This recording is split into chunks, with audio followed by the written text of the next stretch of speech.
it's a great source of market-based affordable housing within Reston. 24 buildings total, garden-style designs, as I mentioned, 2 to 3 stories in height based on the grades of where the buildings sit relative to the surroundings. We go to the next slide. This is a snapshot of the zoning. The property is zoned PRC and subject to development plans that under the PRC zoning regulations would permit up to 20 dwelling units to the acre to be developed under the current existing zoning. It's currently developed with the Vantage Hill condos as 10 units to the acre. So there are 148 residential units that could be built within this development that never were built. And so therefore, Craftmark's proposal is in essence to use a portion of that unbuilt development potential to add 31 single-family attached units within the existing zoning approval. So the only zoning approvals that are needed are a PRC plan to implement the zoning from the 1960s. And as I said, the proceeds would be used to strengthen the existing Vantage Hill community. One other thing that I'll note on this in terms of setting stages and expectations. Number one, what you're going to see tonight is principally driven at kind of big design questions that Craftmark is pondering as they decide whether to proceed with this proposal. They are not yet, I'll say, 100% committed to seeing this through all the way to the end. Instead, what we're trying to do is to present design concepts to the design review board as we have presented them to the county to get sort of buy-in on what needs to happen in order for this opportunity to move forward. And when I say needs to happen, what I really mean is that it's approximately a 2.1 acre development site that's effectively already developed with the swimming pool and has some significant open space areas within that. And we're trying to honor as best as we can the topography as was established with the construction of the pool to try to maximize the ability to save the open space and tree canopy that's out there today. And because of the grades and the way the existing units are laid out on the site, there's only a very small ability to vary the design from what Craftmark has shown. And so we want to kind of get a gut check from the DRB that this is something that you all think could be approved at the end of the day. We're not asking, obviously, for your blessing to go construct things. It's really about allowing Craftmark to get comfortable that they can proceed to the next step. Secondly, in doing some of the design elements of this, our firm, or in looking at some of the design elements for this, our firm was involved in the Tall Oaks Village Center redevelopment, where the retail center was reprogrammed for principally residential development. And that design review process lasted upwards of 2 years and included a lot of conversation about, I'll say, how to orient the buildings, how to frame the development, some of the things that were key. And so there are certain elements that we have recommended, our firm has recommended to Craftmark and to Vantage Hill that are comparable to what the design review board approved at Tall Oaks, so that we're not asking the DRB to reinvent the wheel in the context of this application, but instead to allow us to apply principles and elements that have been approved elsewhere to a different site here. For example, you will see units that are in the design have their front doors facing Wainwright Drive and facing Vantage Hill Drive. And in doing so, we knew that that might be a little bit different than what historic Reston has looked at in terms of design. And so we incorporated elements like shared lead walks into the units so that we could maximize the amount of open space in front of the units, rear loaded the garages so that the garages are buried behind the buildings and not visible from the street, all of which were important to elements of the Tall Oaks development that we're hoping to translate into this site as well. So I give that as context so that when you see some of the things that you're going to see, understand and know that they were done thoughtfully based on what the DRB has seen in other places, and we're not asking you to significantly deviate from things that have been approved before. So with that, I'll turn it over to Rob unless you all have questions for me.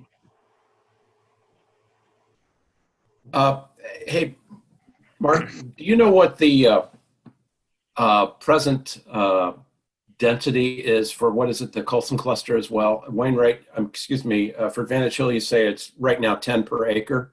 Do you have a clue about the Colson cluster? I don't, but we could certainly research that and get back to you on it. I don't know it off the top of my head. All right, thank you. Okay.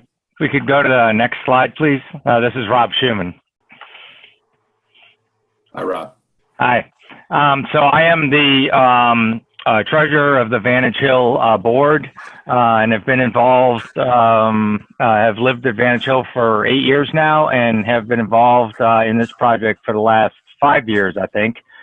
And as Mark alluded to, this is a little different than normal. This is not that we had this piece of land and developers showed up and said, hey, can we buy this from you because we'd like to develop it.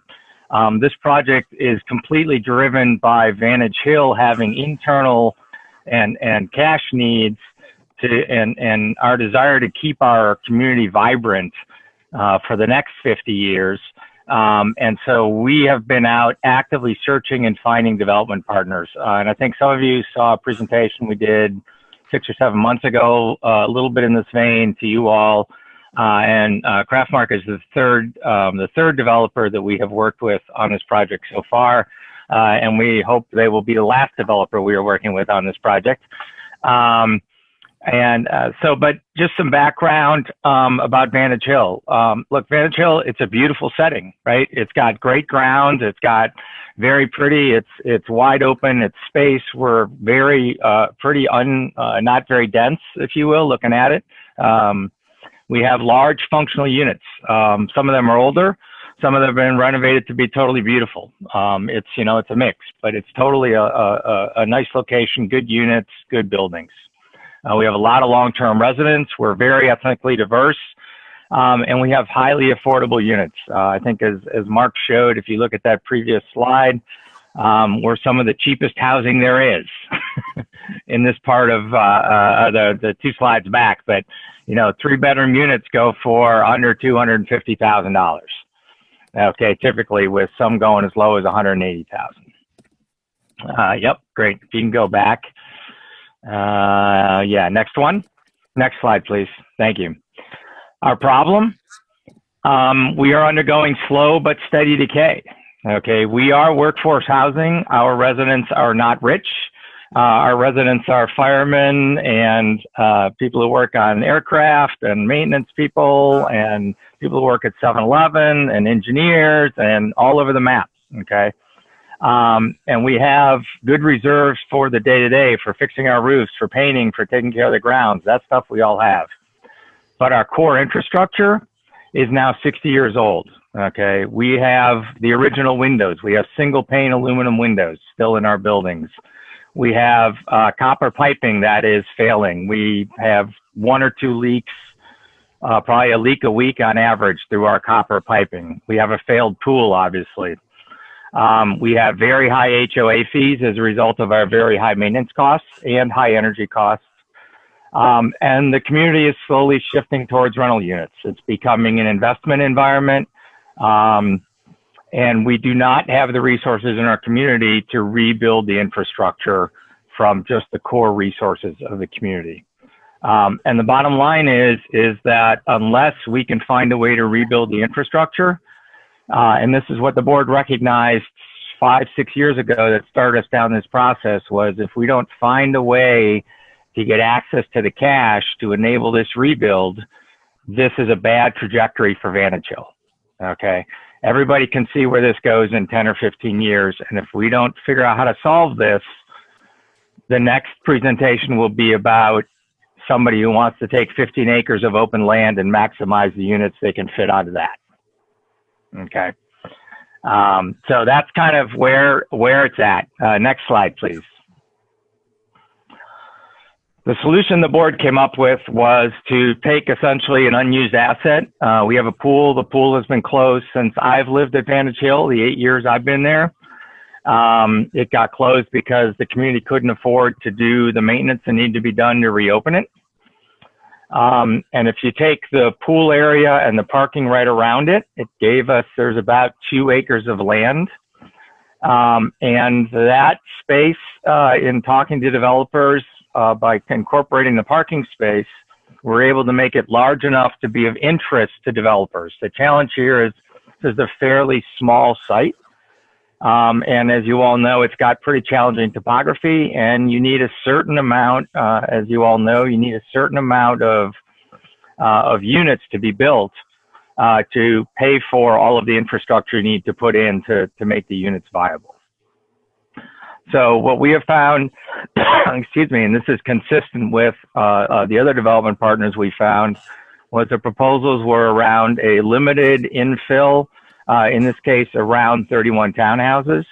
They're townhouses, they're in keeping with the spirit of Reston, they're in keeping with the neighborhood around us. It's largely a townhouse environment, townhouse development, and the clusters around us.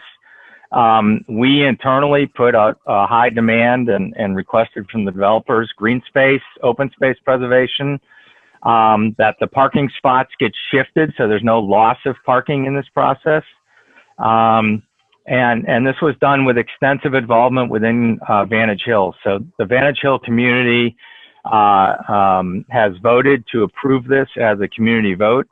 With over 70% of our residents affirmatively voting yes. And so I think it was a 97 or 98% yes vote, but over 70% affirmatively voted in favor of this. Okay, next slide, please. With the proceeds from this sale, we will be able to put in new individually metered electric service to each unit. Today, we have 3 units, a vertical stack of units, and each vertical stack of units shares a single 60 amp circuit breaker. Okay, we have absolutely no power, essentially. We have 50-year-old single pane windows and doors. We would do heating and AC updates.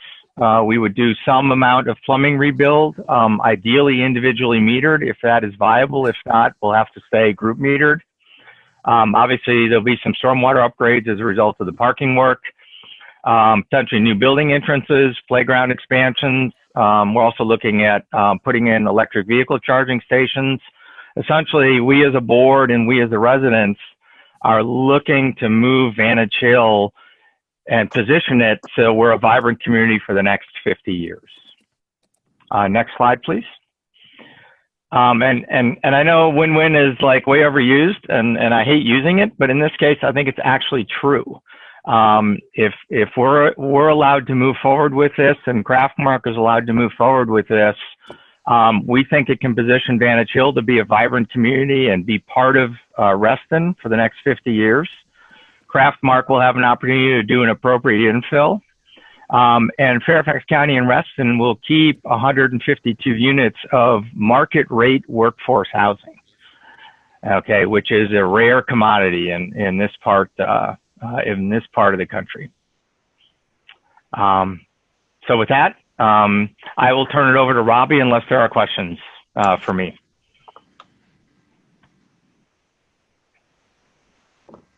Okay. Robbie from Craftmark Homes, you want to take the next slide? Sure, I'll take it over from here. Can you go to the next slide, please? So I'll start by saying when we were first approached by Vantage Hill and looked at the site, we did our initial concept design, and like Rob had mentioned, he had worked with 2 other builders before us. And their concept designs, were similar to ours in that there's a certain part of this site that lends itself to development, and that's the area where our townhomes are concentrated. There's emphasis on leaving that southeast corner open and green and untouched. There's a cluster of mature trees there, so that was one of the primary criteria that we wanted to abide by. is to leave an open space. It's also against this green trail, which is to the south of the site, which connects to Lake Anne. And we didn't want to crowd the green trail with any new development. Relocating the parking spaces was also an important thing that had to be met. This is a good slide that shows you how we're doing that. We are removing the surface parking lot as part of this development, but those lost spaces, we found homes for them by essentially sprinkling them through unused areas of the existing community, and that's what this slide shows. If we go to the next slide, I'll give you some more ideas about why this was, what's behind our concept here. Mark in the beginning of the presentation mentioned the considerable topo you see across the site. If you have about 30 feet, you have a 30-foot drop if you're standing on the north side of the site, which is Vantage Hill Road, to the south side of the site. So that was one of the more difficult things to design across. How are we going to absorb this grade quickly and efficiently and still preserve that green area without having to regrade large portion of the site? Even if we leave a portion of the site open, if it gets regraded, you lose those trees. So we fronted our units on Vantage and Wainwright, and are essentially building, walkout product. So the garages will be rear load, fed from the alley, with the front doors of the units a level up. An easy way to visualize this would be if we were talking single family homes, this would be a house with a walkout basement, but that walkout basement is a rear load garage. So from the front of these houses, they will, in terms of scale and stature in the neighborhood, they will appear as 2-story dwellings with a pitched roof. This is also important to us because we believe it to be the most compatible build type with what's existing in this area of Reston. We did drive through all the clusters. We took a bunch of pictures to get comfortable with what's there. And you have a wide range of architectural styles. But in terms of scale and mass, we think, what's going to amount to a 2.5-story townhome building will blend in well and weave into the existing neighborhood. The other design features that were important is, of course, maximizing green space. And one small way we can do that is combining the lead walks. You'll see in this plan view, we have combined lead walks along the fronts of the units. This was another design element incorporated into tall oaks that we were able to incorporate here as well. We are reusing the existing entrances also. So we're not popping in any new curb cuts and entrances into Wainwright or Vantage. We have that one curb cut on the north side on Vantage, which exists today. And the other entrance into the neighborhood will be on the east side, where you see that cluster of parking spaces, which kind of spills into the other side of Vantage Hill. Side note, on the south side, you see that dashed line. That's a potential fire department access. That's not a new access for normal use. That would be some sort of grass paved or similar surface.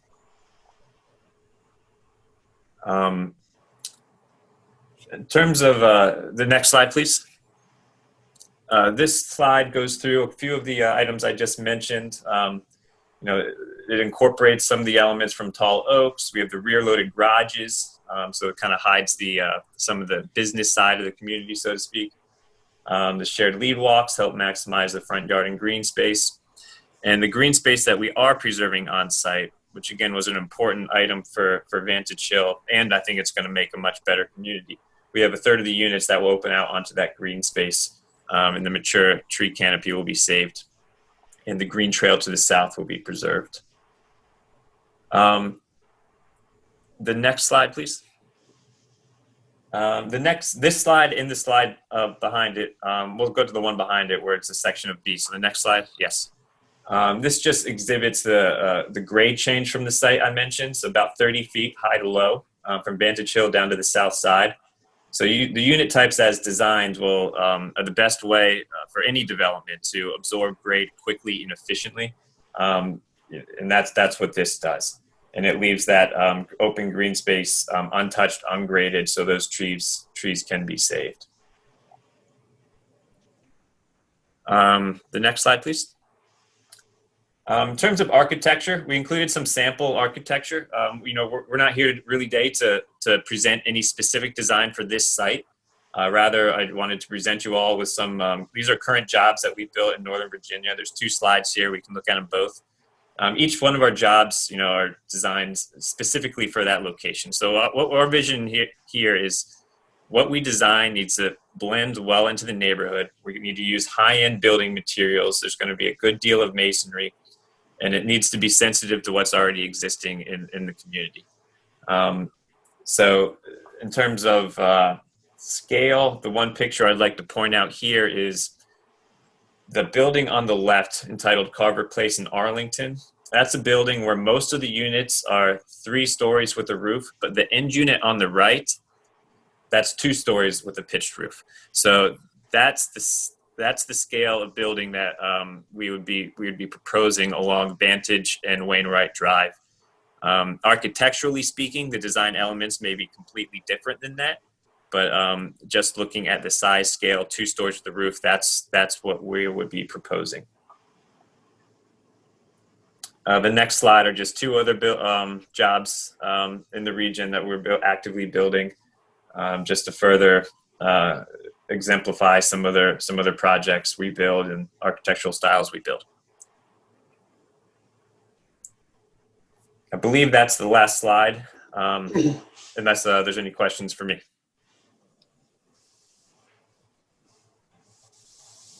Thank you, Mark. Anything else? I have a question. Well, Karen, just a second. Any other presentations, Mark? You're muted. Oh, somebody's muted, Mark. Can somebody unmute? Yeah, there you go, Mark. There we go. I think the only other thing I'll add, as I said at the beginning, what we're really focused on tonight is kind of I'll call it the arrangement and the general massing of the 2 sets of units that we're looking at that would face, you know, kind of Wainwright and Vantage Hill, and then the internal units, and the kind of massing of dealing with the grade changes and using rear-loaded units.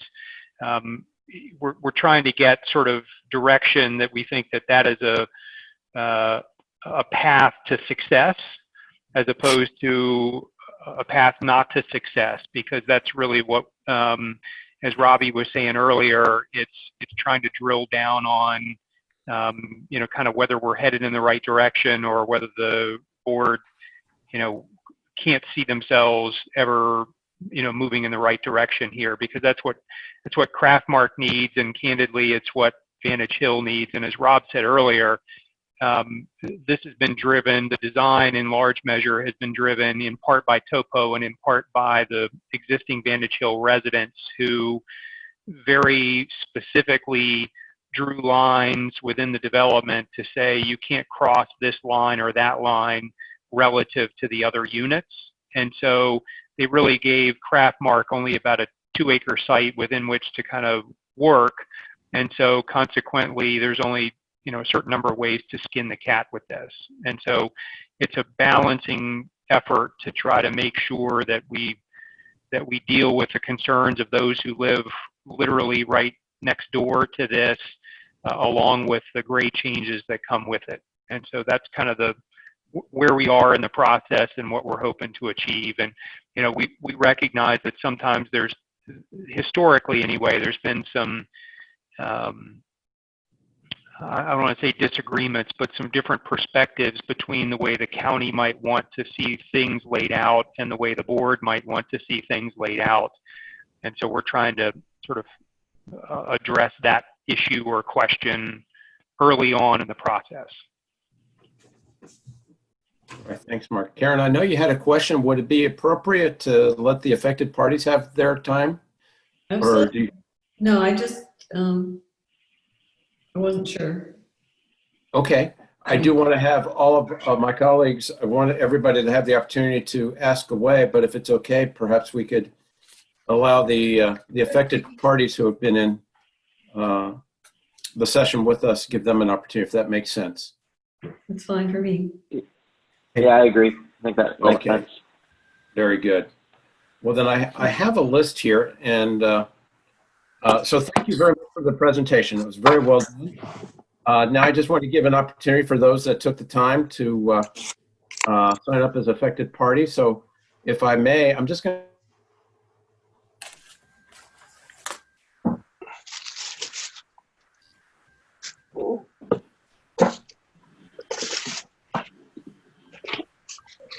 to go through the published list I have here. Stroke? That's me. All right, there you are. All right. For those that are affected parties, please try to keep it to 3 minutes. If you may, we've got many here, so I want to be respectful of everybody's time this evening. So go ahead, John. Okay, thank you very much. This project is critical, I think, to Reston, and I hope the board, I'm sure the board will pay attention to what's going on here. My name is John Stroik. I'm an architect and own a home in Colson Cluster, designed by Clotiel Woodard Smith, which is adjacent to Vantage Hill. My wife and I have raised 4 children and have been living in Colson Cluster for over 40 years. I was originally attracted to Reston because of its beauty and the quality of its goals and planning concepts. This quality is now under fire with this project.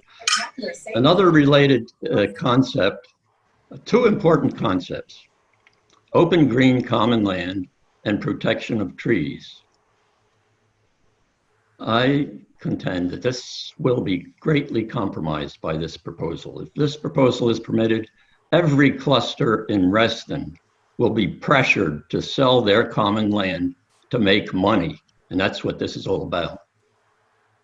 Another related concept, the setbacks, will be trashed so that trees and woods will become unusual along our roads. There exists on the proposed site a magnificent stand of mature trees, which will be removed by this proposal because the row houses shown fronting on Wainwright Drive have practically no setback. We greatly enjoy the presence of those trees, which are to the left of our entrance into the Colson Cluster. A massive row of jammed-in, incompatible townhouses will reduce the aesthetic and monetary value of our cluster's units. In addition, the density is much too high for the area and in the neighborhood, and consequently shows an emergency exit that uses the RA walkway and very out in a couple of alleys that people will be living on. Vantage Hill is not like that at all. They have views on both sides of the property. Vantage Hill provides valuable, low-cost housing, which is becoming particularly scarce. Vantage Hill should be encouraged to provide more low-cost housing within its other available open spaces. In closing, please keep in mind the words included in one of Reston's goals by Robert E. Simon, quote, that beauty is a necessity of the good life and should be fostered, unquote. Thank you. Thank you. All right. Graham Farbrother. Good evening. Thank you. My name is Graham Farbrother. I'm a resident of Wainwright Cluster, where I've lived for the last 10 years. I too am an architect and a former member of the Design Review Board. I appreciate the opportunity to be on this side of the table and address you tonight. I would echo many of Mr. Stroik's comments. I have a few additional of my own. Namely, my 2 principal concerns with the early plans that I had seen Well, first I should say I think the applicants did a fine job of establishing their desire and their need for why they want to propose this development, and even to some degree that the zoning, I guess the zoning would allow the density by those standards. But this principally is a design review board, and hopefully we'll continue to focus on the design aspects rather than the desires that drive somebody to the project. So my two design principal concerns, one having to do with the proximity of the proposed units to Wainwright Drive and to some degree to the Vantage Hill Road. But as a resident of the Wainwright Drive community, as you can see, it is a horseshoe-shaped street, and there are a number of our clusters here. So what happens with one cluster to more or less degree affects all the others. And the proximity of those proposed units along Wainwright Drive is unprecedented within the community, locally and more broadly across Reston, with few exceptions. As Mark Liddy mentioned, Tall Oaks may be an exception. It's wholly inappropriate in my mind for this well-established community where everything is more or less set back.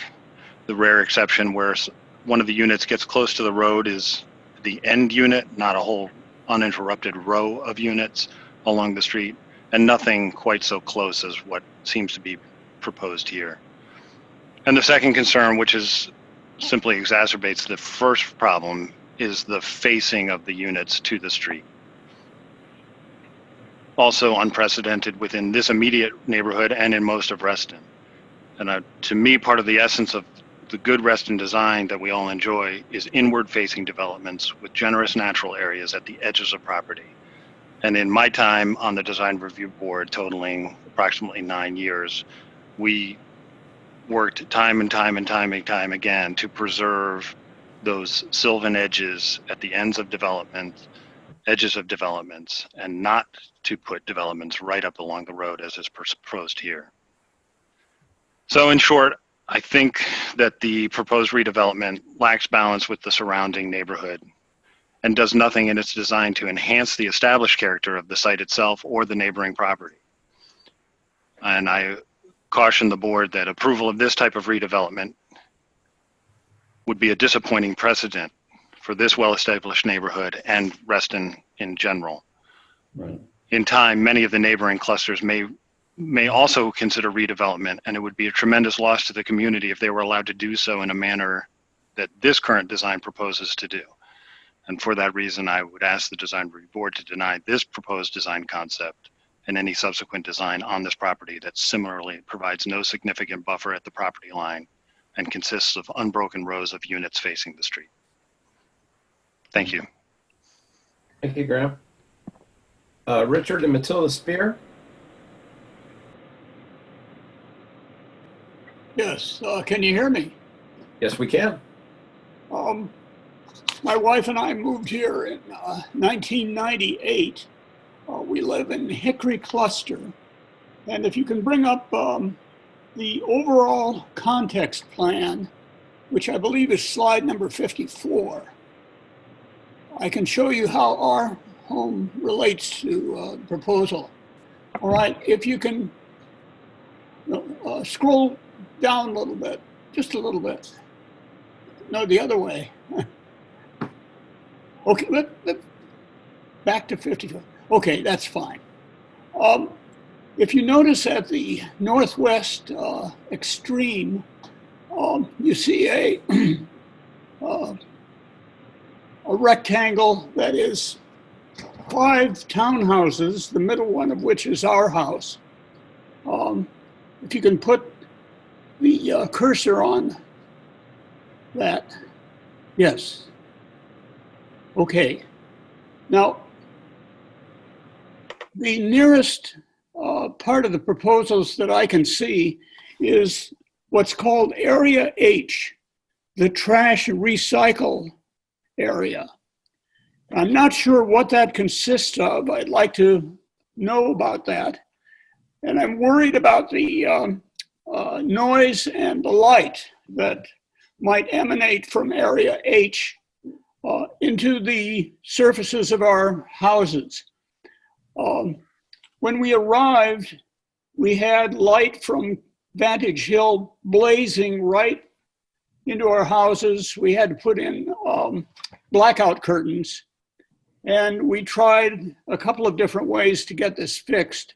It was never completely fixed, but the question is whether Area H would make the problem worse, or any of the other redoings of the parking lots that are shown. You'd certainly win points with my wife and me if the existing lights could be baffled or something done so that Vantage Hill would not cause the area outside of Vantage Hill to become ablaze with light. The other question is about the trees between Area H and our house. What's the plan for those? Would any of them be in jeopardy, or would they all be preserved? So a couple of questions about the trees, the noise, and the light, and what in the world is the story with Area H? Okay, thank you, sir.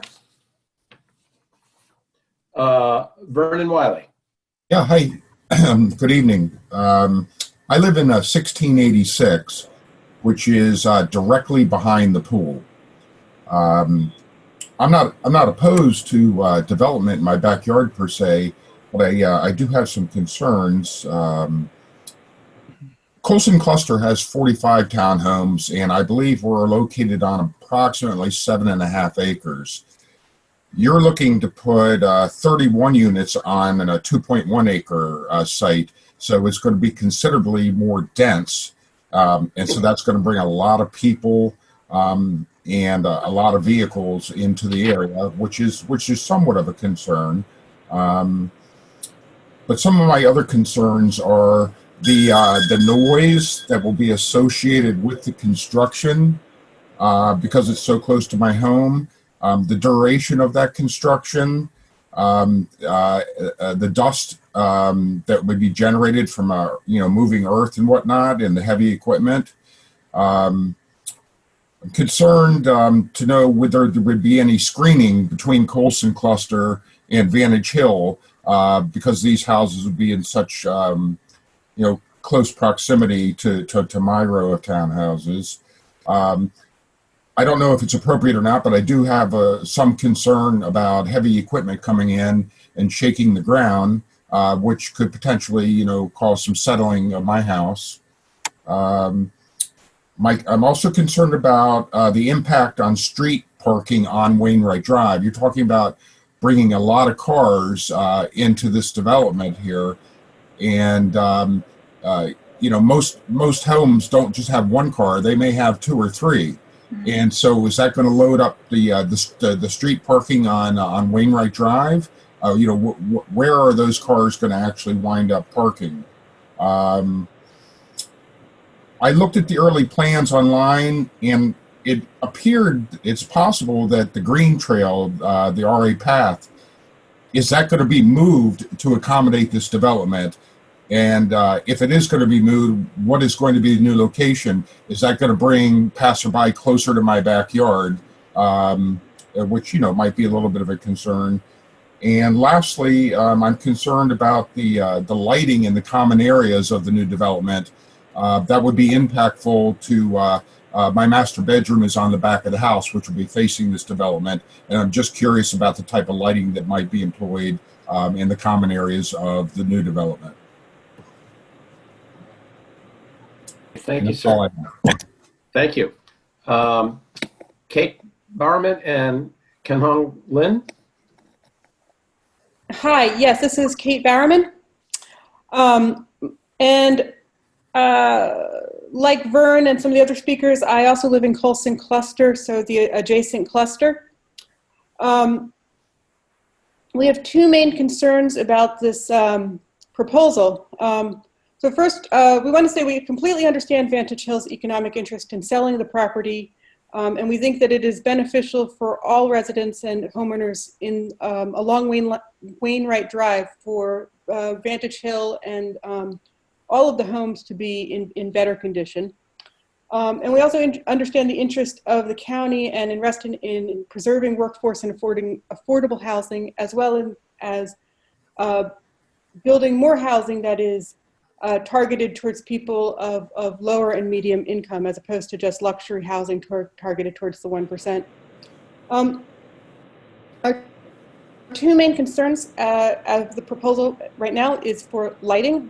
One of the nice things about living in this area is that at night you can see the stars. It's very dark. The floodlights, street lights are fairly minimal, and what we do have is targeted downward as to avoid street pollution, light pollution. So we would ask the DRB and the Vantage Hill and the developers to particularly think about how to minimize light pollution and light intrusion into neighboring homes. Our other concern is about sound. One of the other nice things about living here is the quiet. Unlike many places in Fairfax, we are on the relax system, so we don't have air conditioning units that hum all summer and put out a lot of noise pollution. So we're concerned about noise from the HVAC and the air conditioning units. So we ask that you take these issues into consideration.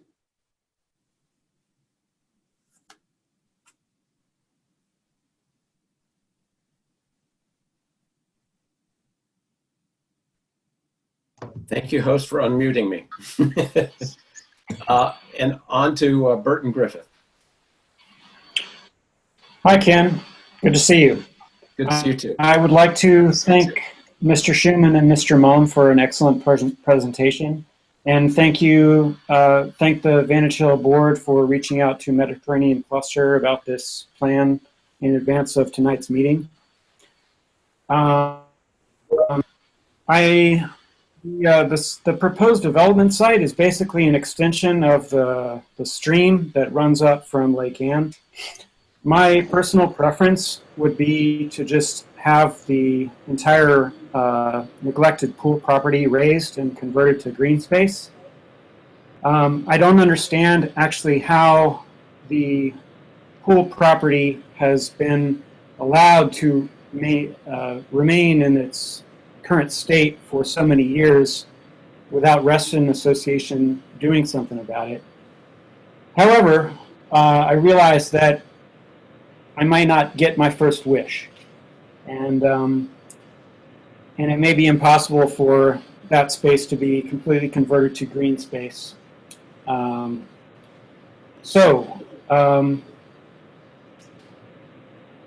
think that some sort of redevelopment, such as what is proposed, is preferable to what we have now, which is an unused mosquito habitat that's unattractive and a parking lot. I'm living at 11649 Mediterranean Court, and I have a view of trees and a parking lot, and beyond that, a disused pool with covers on it year-round that fill up with stagnant water.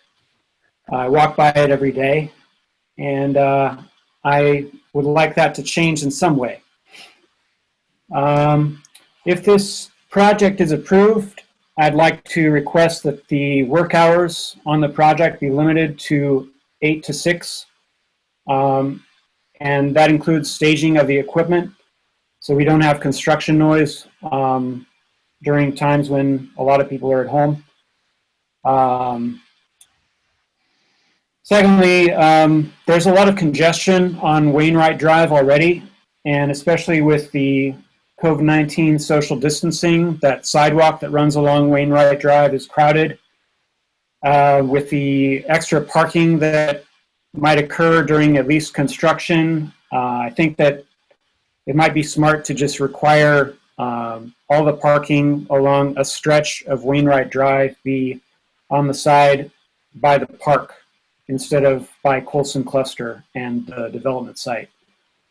I like the look of the Colson Cluster. I think it's the most beautiful, attractive design in the area. So I would not suggest that we try to mimic the design of the Vantage Hill Cluster, which, I'm not a big fan of mansard roofs. I do recognize and appreciate that the Vantage Hill Cluster has very nicely maintained and beautiful grounds. Long term, I think that once this project is done, it could fit well in the neighborhood, and it would be better than what we have right now, which is this abandoned pool site. And I also think that I'm concerned about the precedent of a cluster being able to sell off some land to have it redeveloped. So I'm concerned about that as a precedent, but if Vantage Hill cluster is really going to fail, that would end up maybe in a more disruptive redevelopment of the entire site, which would be worse for me than the construction of what's proposed tonight. I'm also concerned about how access to the green trail is going to be maintained during the construction. And about the comment that another person had about how the units are facing, I think it's better not to have, I recognize, like, to be financially viable, the units may need to have garages, and that also has a benefit for parking. So I think that even if the way the units are faced right now, facing onto the streets, maybe that's not consistent with the way the rest of the neighborhood is, but I'd rather have the garages to the rear as they are proposed. That's all I have. Thanks. Thank you, sir. Those were the 6 that had sent something in, but I know we have a lot of people online tonight. So I'll ask, is there anybody else that would like to take a moment to speak as an affected party? Yeah, good evening. I'm Konstantin. I also registered. I didn't hear my name. Okay, could you repeat your name and your address again? Sure. My name is Konstantin Stamatov. I live at Colson Cluster, 1684 Wainwright Drive. I'm facing literally the pool of Vantage Hill. Okay, and would you like to make a statement? Yes. So I Go right ahead. First, thank you for the opportunity to voice my concern as an affected party and for the meeting invite.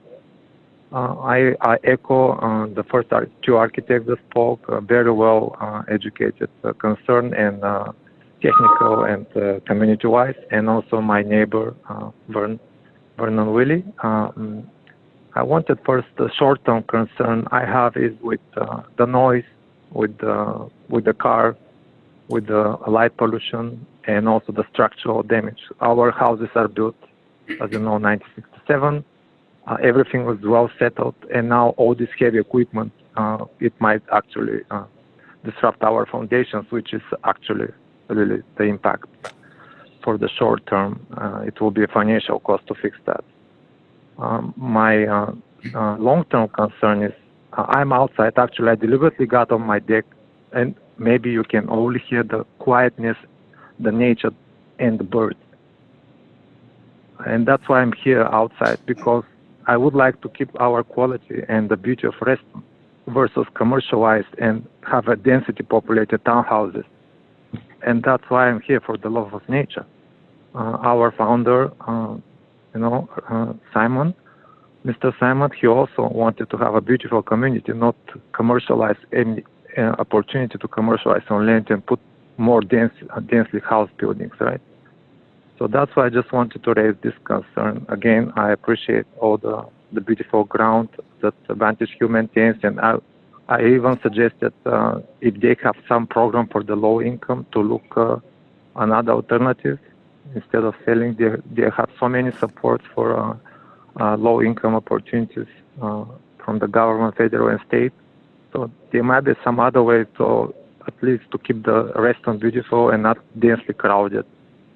And so they have also a way to survive economically. So again, I appreciate the opportunity. I'm outside, as you can hear the birds. We don't hear the traffic congestion. We don't hear anything. That's why we're here. That's why we live here in this community. So I appreciate the opportunity for letting me speak our voice. Thank you, sir. Is there anybody else? Yeah, this is Damien D'Antonio. I had registered as an affected party as well. I'm at 1707 Wainwright Drive. Go right ahead, sir. So I've lived in Wainwright Cluster now for about 11 years. I've actually been in 2 different units in Wainwright Cluster. That's how much I love the community and the design aesthetics of of Reston, and specifically the Lake Ann area and Wainwright Drive. We sought a larger house for our growing family. We elected to stay in the immediate vicinity versus seeking anywhere else in Reston. I've also been on the Wainwright Cluster board for the past 10 years. And my current house backs immediately to the pool area. So I'm sitting in my office downstairs and I can see the pool out my back window. So my immediate concern is whatever is done and whatever continues to happen with that pool area is a direct line of sight from from my house, from my deck, like the previous speaker as well. But my other concern is just making sure that whatever is done fits into the design and the architecture that exists within the Wainwright Drive and Lake Ann area, as I think that's why a lot of us choose to live in this area. My immediate concerns, I think, are very similar to what a number of other people have already said, which is there are no communities in in the entire Lake Ann area, and very few even in Reston, that have houses that face the road. All of them face in towards the community. And I don't know of any other houses, especially in the immediate area, that are in anywhere near the proximity to the road to which the current proposal has them. So I think in the first 2 speakers being architects, I am not an architect, but I did my best to kind of look through the design standards. As I was kind of looking through the proposals, and I think these things kind of combine for a very different design aesthetic, which looking through the Reston design guidelines, one of the first ones in there is the harmony with the overall community design and the effect on neighboring properties, them being compatible with the neighborhood's architecture, site design, an existing character. And I think just that, outward facing and proximity to the road, really, kind of get away from, those 2 design guidelines. And then I think I echo the concern that others have shared already, which is the density, the 31 proposed units on 2 acres of land, compared to Wainwright Cluster, which I believe is 42 units on 6 or 7 acres of land. Rough math, that's about double the the density of at least double the density of what we have within Wainwright Cluster. Which I think I share the concern with others that that's just a significant change from most of the other communities on Wainwright Drive. And so while I understand the financial situation that Vantage Hill finds itself in, I don't think that's reason to kind of get away from the design guidelines and the design principles and try to, cram units in just to make the numbers work. That seems what is happening is that there's, only a limited amount of property and a certain number of units needed to meet the, the financial means. And I just don't think that, works out to a good design. Thanks. Thank you, sir. Anybody else? Yeah, Ken? Yes. I also registered as a affected party. So Okay. I'm Mark Waddell. I live at 1725 Wainwright. It's been about 20 years. I'm currently the president of the association, and most of the concerns have been addressed already. But I'll just summarize. It's, the first one is coming up through Wainwright and almost like you're coming into a canyon with townhouses so close to the road. There's concern for the privacy of our homes that face that area, and the increased traffic possibilities. So, again, like others have said, we'd like to see it more of in the style of what is currently in Reston. So, and with that, I'll turn that's all I got. Thank you, Mark. Anybody else? Yes, I would like to speak. All right. I'm not Damien, actually. I'm Pam Alawali. I'm a owner and a resident of a property at Mediterranean Court, and also actually at Wainwright too. I think that everybody has sympathized quite rightly with the difficulties that the Vantage Hill Condo Association and the owners find themselves in. But I think that, as was very, well articulated by particularly the two architects, John and Graham, it's the precedent that I think that myself and a lot of my neighbors are concerned about. And, we can certainly discuss the aesthetics, and I think that probably for the resident owners of Vantage Hill, our concerns regarding the aesthetics may seem peripheral, in comparison to copper pipe leaks and so forth. But I think that really gets away from why it is that myself and, so many others moved to this area. I've been a resident here for 20 years. And I think what attracted me to Reston, I share with many other people who've spoken tonight, which is that it has this incredible balance, such an appealing balance between green space and residential units. And I think that for many of us, it would be a betrayal of the reasons that we moved here if that balance is disrupted to the extent that it appears this proposal will disrupt it. And that does include the fact that there would be no setback, that I do think that, as Mark described it, it would be virtually like a canyon to be driving up Wainwright Drive and just to see a row of indistinguishable townhouses to your right as you're driving in. There are people who are individually impacted by it, and I think they are all completely, they're entitled to articulate how it's going to impact them individually. I think they are perfectly correct in stating that. But I think overall, for me, it is the dangerous precedent that it's going to establish that if there gets to a point where, a cluster owners can't afford whether it's going to be considered essential, which it's probably the case for the Vantage Hill owners situation, or whether it might be considered discretionary, which may be the case for a future situation, that somehow it's going to be, completely acceptable for them to use the precedent established and go ahead and sell off land. If there was any way of being able to do this in a way that is more inherently consistent with the aesthetic and more inherently consistent with the objectives of Reston and the objectives of why so many of us are living here, I think that would be welcomed. I don't know why Vantage Hill had to go through two prior builders or before they got to Craftmark, and I don't know what Craftmark offers that the others didn't. I certainly think that there are some advantages to the way that the plans have been expressed. I don't know what would happen in 10, 15 years' time if this didn't take place. It was alluded to, but it wasn't articulated what would happen. So as much as anything else, I've got several questions, and I think there were many questions made by the people who spoke before me, that I think it would be a good thing if we could now ask the initial speakers for the applicants if they could respond to those questions. Okay, thank you.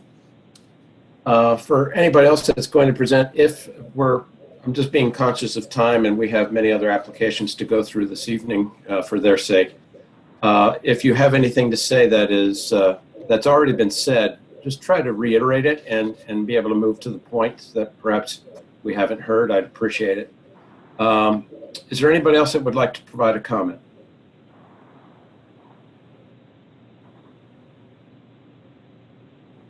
Going once? Going twice? Hello? Yeah, Catherine. Thank you. Sorry, I was trying to mute myself. I'm in the Wainwright cluster in the lower cluster, and I'm a homeowner, but more importantly, I'm a mother. And I'm rather concerned about the amount of traffic that's currently on Wainwright Drive, and then with the potential of 31 new houses. And not everybody will have 2 cars, so let's call it, a car and a half per house. It's an additional 45 cars on that road. I travel the intersection to go down towards Lake Ann 4 or 5 times a week, and I am nearly run over with my 2 children in a stroller almost once a week by it because it's so busy. And I also know that's a heavily trafficked area for children who walk to Lake Ann Elementary School. So my main concern is the amount of traffic that's going to be there. And I think Damian D'Antonio, I'm on the board with him and Mark, for Wayne Cluster. I believe we had a traffic survey or traffic study conducted a couple of years ago with the intent to put in a like a speed bump, or I think what they called a traffic calming solution, or I don't remember the exact verbiage of it. But I would just request that if this project does move forward, that be done again so that it could be considered to help make it safer for everybody. I know I've got 2 children. I know Damien's got a few children. There's a lot of kids that are in this area, and I would feel terrible if I had the chance to speak up about it and did not, and something happened to a child who got hit by a car, because this area is so heavily trafficked and people do not drive the posted speed limit. So thank you. I just wanted to express that, and since we were given the opportunity, so I appreciate it. Thank you, guys. Thank you. Is there anybody else?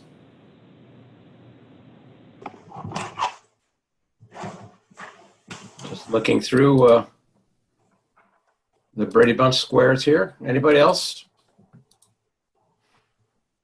All right. I thank everybody as an affected party for your time this evening. We'll conclude the affected party statements at this point. And Mark, I know that you probably want to have an opportunity to speak, but if you may, if I may, I'd like to have my colleagues perhaps ask some questions that might give you an opportunity to speak on certain things. And then we'll certainly give you an opportunity to summarize, if that makes sense. And Mark, if you're muted, I apologize.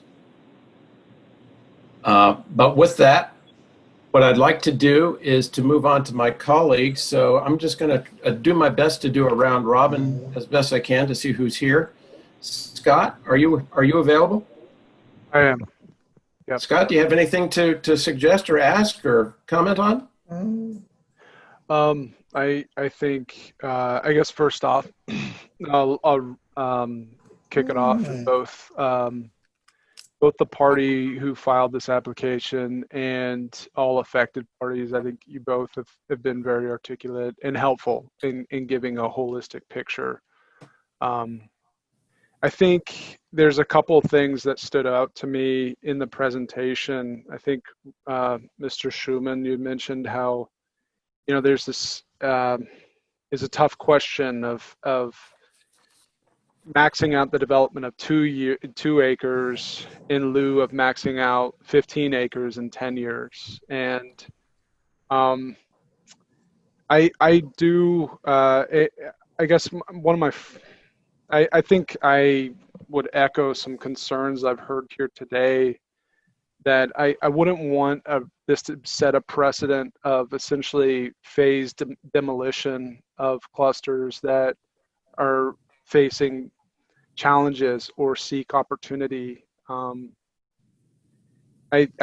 think that we do have principles here in Reston of preservation of trees and open public space that are critically important, because they identify spaces that are beyond just our individual, but actually shared assets that the entire community shares. And I went to the site today and drove past it, and albeit the pool is derelict, it does present great value in terms of sight lines and a visual kind of public amenity of a grove of trees. So personally, I have a lot of concerns regarding the approval of this conceptually. Thanks, Ken. Thank you, Scott. Karen, are you there? I am. Go right ahead. I'm having trouble finding the tree save area that they keep referring to is, I know where it is on the site, but there's a huge area that's concrete surfaced, and that's not shown, and I'm not sure. I'm just not understanding that. The only way that I can see is to look at other ways of orienting these townhouses and to however many there are. that fit well. And I'm not sure what I'm looking at in terms of that open space. And I mean, we're losing a lot of other trees, other places, the way it's shown, the way these are laid out. So we are losing trees anyway. I'm just wondering if we step back a little bit and relook at the use of that area. I'm also really concerned about the drainage of the site, and all of the new paving and roofs that are going to happen. And right now the stream is stabilized, but I do not know how drainage from this development, the way it's looked at, the way it's shown rather, I don't know how.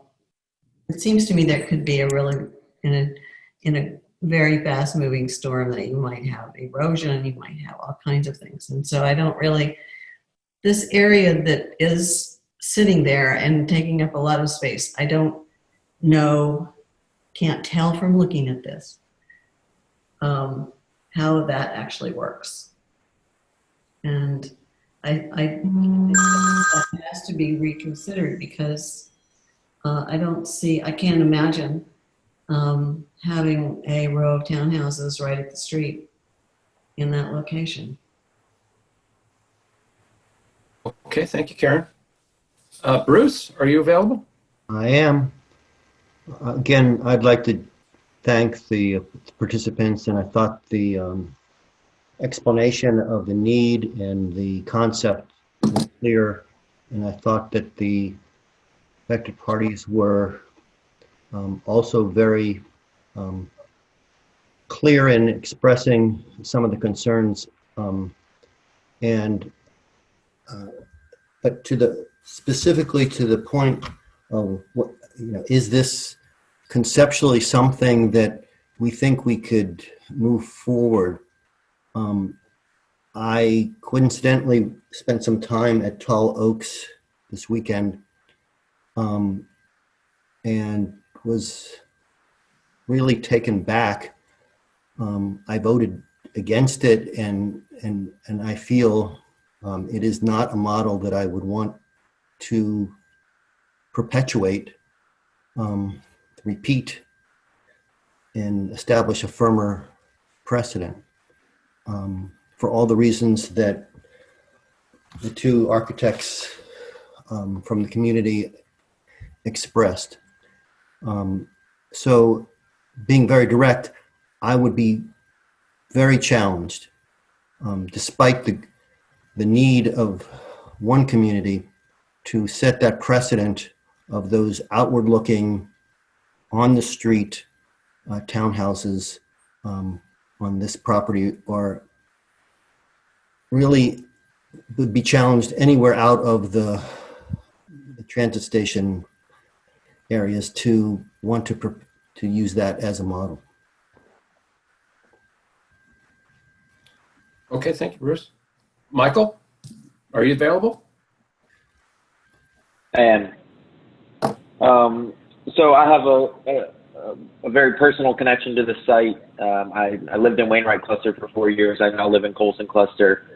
So have been moving just around basically this pool.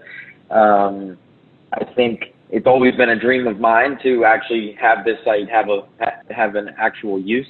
Ever since I've lived here, it's been abandoned. And so I don't see development as, I'm not opposed to it by any stretch of the imagination. I think right now with the proposal, and I think this is what we talked about a couple months ago, maybe 6-7 months ago, is the density is just far too high for the site. If you look at, some people alluded to this, but I pulled some actual numbers and figures. Colson Cluster has 45 townhomes on 4.5 acres, which is basically 0.1 acre per house. Wainwright Cluster is 42 townhouses on 6.5 acres. And those are the two. So Colson, even if you take the most developed kind of parcel, you're looking at, on 2 acres, maybe 20 townhouses is kind of the max precedent in the area, which is, 33% less than what they're looking at now. I think they're still viable from a financial perspective. Right now, I did some math. You're looking, $23,000 per unit for Vantage Hill. If you scale it back, you maybe still get about 16 grand per unit. So I think the developer can still make it work. I think the pool, it's been going downhill. It's going to keep going downhill. And I think it's inevitable that we're going to keep reviewing applications, whether this one or the next one. So I think density is the first initial important thing that I think the developer should look at. I also think they should look at structuring the houses around a cluster parking lot, similar to how all the other clusters in and off Wainwright Drive are situated. And I think a lot of the affected parties had that concern with having houses front on Wainwright Drive. It's just going to lead to more cars parking on Wainwright Drive, and it's going to lead to much more congestion. I mean, if you go out there on a Saturday when D-ball starts back up, I mean, you're fighting for your life as soon as you get out of your car, or if you're walking on the street. So I want to make sure that I think the way you can combat that is by inward-facing houses on the development. I also echo Karen's concern about the downstream. Literally, there is the stream running through this property, and it's going to be a heavy concern. I mean, we already spent a lot of money reconstructing all of our streams, and what I worry is during the construction that this stream would be severely impacted. So I think we need to make sure that the developer looks into some sort of study. Then also with the HVAC, it was also alluded to, this area is all on RELAC, which is all water-chilled systems.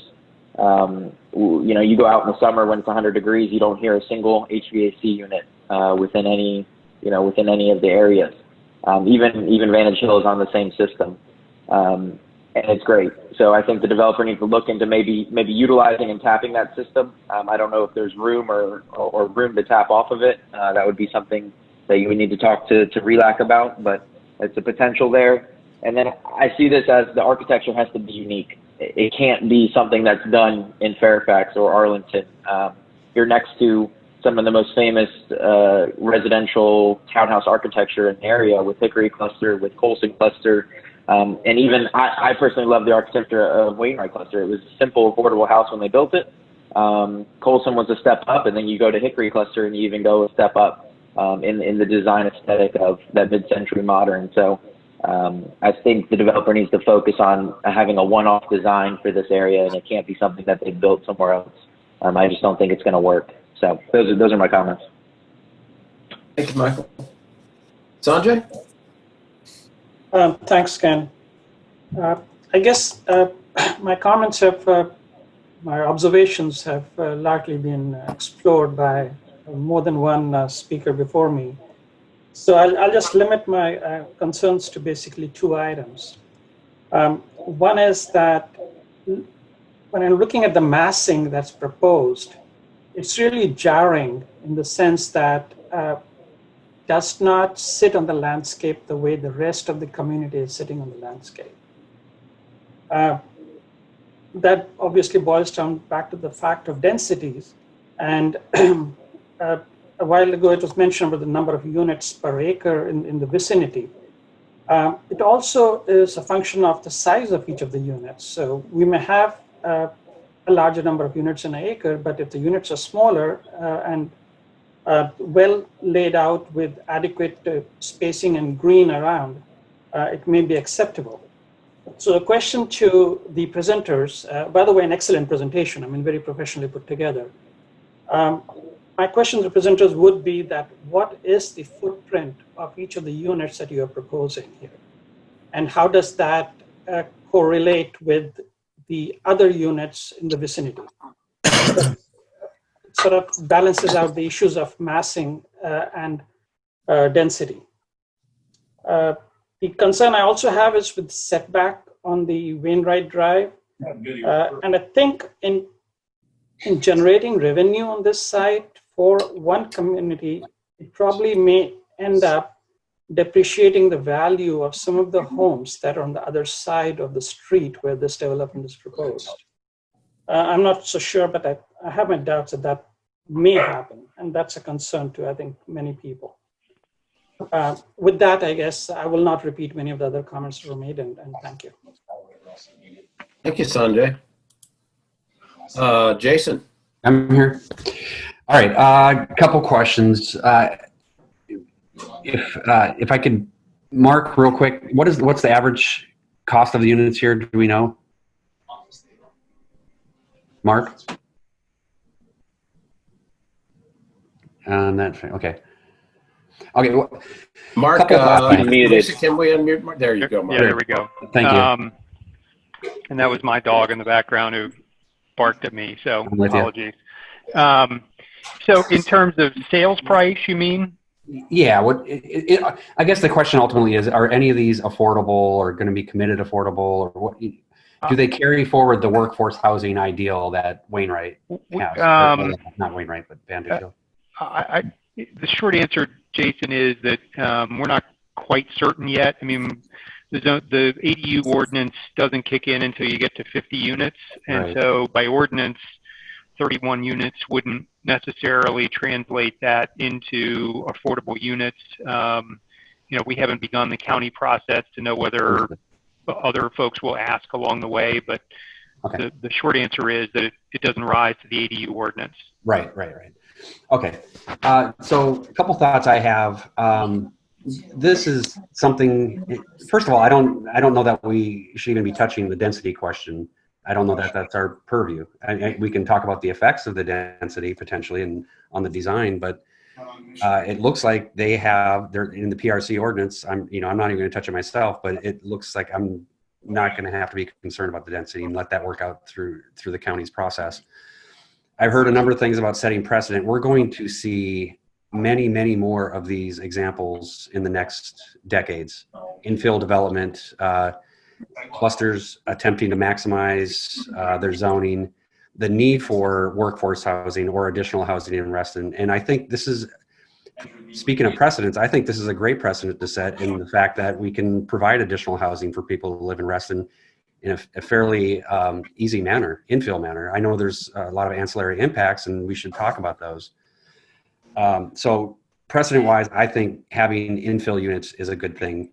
Also, on the way the units front the street, it may not be exactly like it is in the surrounding area, but I think as far as fronting the units on the street and not the parking, for example, starts to create the pedestrian space and makes it much more pedestrian friendly. So I do like the orientation of the buildings. The thoughts I have is, the lighting. I would think about performance standards, the sound.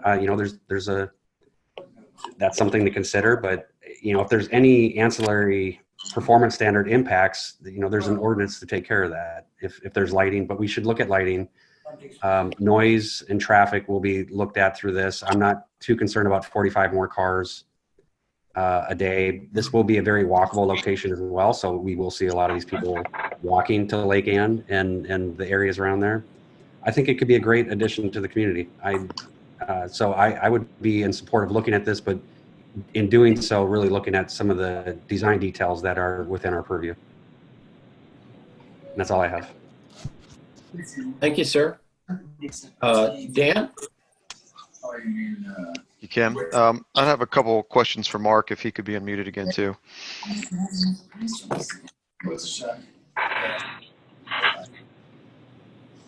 wasn't listening when you said how Lisa, there you go. Thank you. Got it. Mark, so a couple people had asked questions that I don't know that you got a chance to answer earlier while you were muted, but do you have an approximate overall square footage that you are currently thinking about for these units? Robbie's probably the best person to answer that. They're obviously going to be larger than what the existing Vantage Hill units are in terms of total square footage. Robbie, what's your smallest and largest units with this? Just want to make sure I'm unmuted. Can you hear me? Yes. Okay, yeah, our unit footprint size, which came up in an earlier question too, is going to be approximately 20 by 40. The units aren't designed yet, so total square square footage is undecided, but as far as the footprint size, it's 20 feet wide by about 40 feet deep. That's about as narrow as you can go to get a 2-car garage in there, which is something that we wanted to be sure these units had for parking reasons. Okay. Second question, is it safe to assume that this would still remain part of the Vantage Hill Cluster HOA? Wouldn't be carved out by the sale, would it? From a logistics standpoint, it probably would be carved out just for purposes of the subdivision based on the way the condominium documents were written at the time. And so the mechanics for the board to be able to sell the property requires that they be withdrawn from the condo in order to effectuate the sale, because the condo documents didn't anticipate expansion of the condominium in a way that could get incorporated, number one. Number two, because they're condominium and their infrastructure is more shared than you would have, and even if, let's say, they were physically capable of connecting to the relax system for HVAC, the Vantage Hill units, Rob, correct me if I'm wrong, but my understanding is that like electricity is not individually metered and other sorts of challenges that come with it being a condominium versus townhouses, where everything in the townhouses are going to be individually metered. And so it's just not easy to mix apples and oranges in that context. Now, there's other things that could be done from I'll call it a relationship standpoint to make sure that it tries to function as a single neighborhood. But the business side of running a condominium is different than the business side of running a single-family detached townhouse development or single-family attached townhouse development. Okay. And I think my last question, just for starters, so has there been any discussion about potentially putting these on the RLAC system? No. I mean, Robbie and Rob can tell me if I'm wrong, but we haven't discussed that. I'm not even sure that it's physically possible to do it, but because I'm not 100% certain as to how that system works. I mean, I know generally how it works, but I don't know the engineering side of how it works. Yeah, this is Rob at Vantage Hill. That has not been discussed. I don't know if that infrastructure can support additional units or not. And the RELAC infrastructure itself is also, I think, is just as old as Vantage Hill, so it's also 50 years old. I'm not sure if it can take that additional load. I have no idea. Okay. It's certainly conceptually possible, I guess. So a few of my comments, I would encourage y'all to look into that, and partly I was asking about that and the HOA too, because I do understand the financial aspect of this request and why it's being looked into for that. But at the same time, I would also be a bit fearful of this being a one-time cash infusion that does not fix things long term. And I know it could be a substantial cash infusion, don't get me wrong, but I think to the extent that the two could be tied in together, I think 50 years down the road would probably be best for all parties if that were something that were possible. From a design perspective, I will have to admit that I am torn on this. And it's funny that Jason went just before me because we're both planners, and so I tend to agree with a lot of what Jason said overall. I do not immediately, hate this design or anything by any nature, but that being said, I do think if things are going to front onto the street, that there should be probably some additional setbacks, especially along Wainwright Drive. If there's a way to protect some of those mature trees while still giving some of that frontage directly onto the street, I think that could be a good win-win for everyone involved. I'm a little bit less concerned with Vantage Hill Road, but that's still, if those things could be pushed back a bit, I think that would go a long way towards addressing some of the some of the community's concerns you've heard about design, especially because in some ways, if you've got mature trees in front, it drastically reduces the amount of complaints you're going to receive about whatever the architecture ends up being.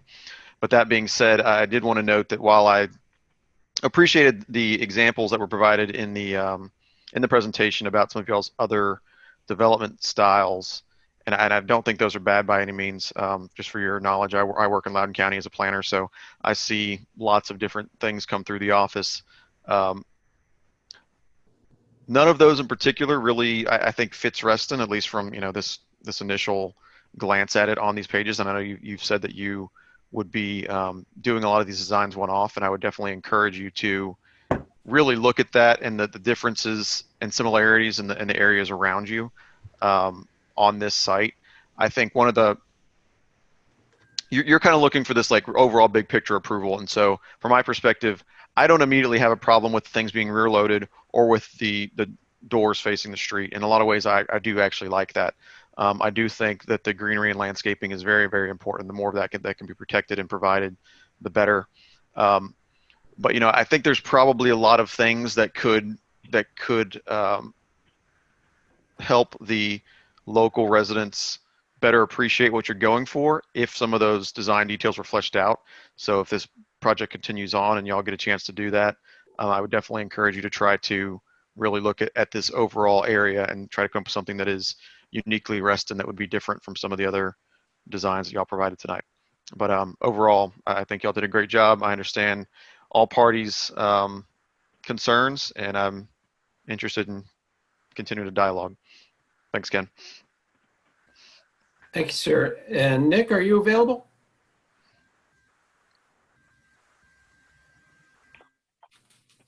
I don't believe so. Yeah, I just wanted to double check he didn't show up and hide in one of those squares. I don't see him. All right. Thank you. Did I miss anybody? You got everybody. All right, thank you. The only comment I will make is I agree with everybody. The presentation was very well done.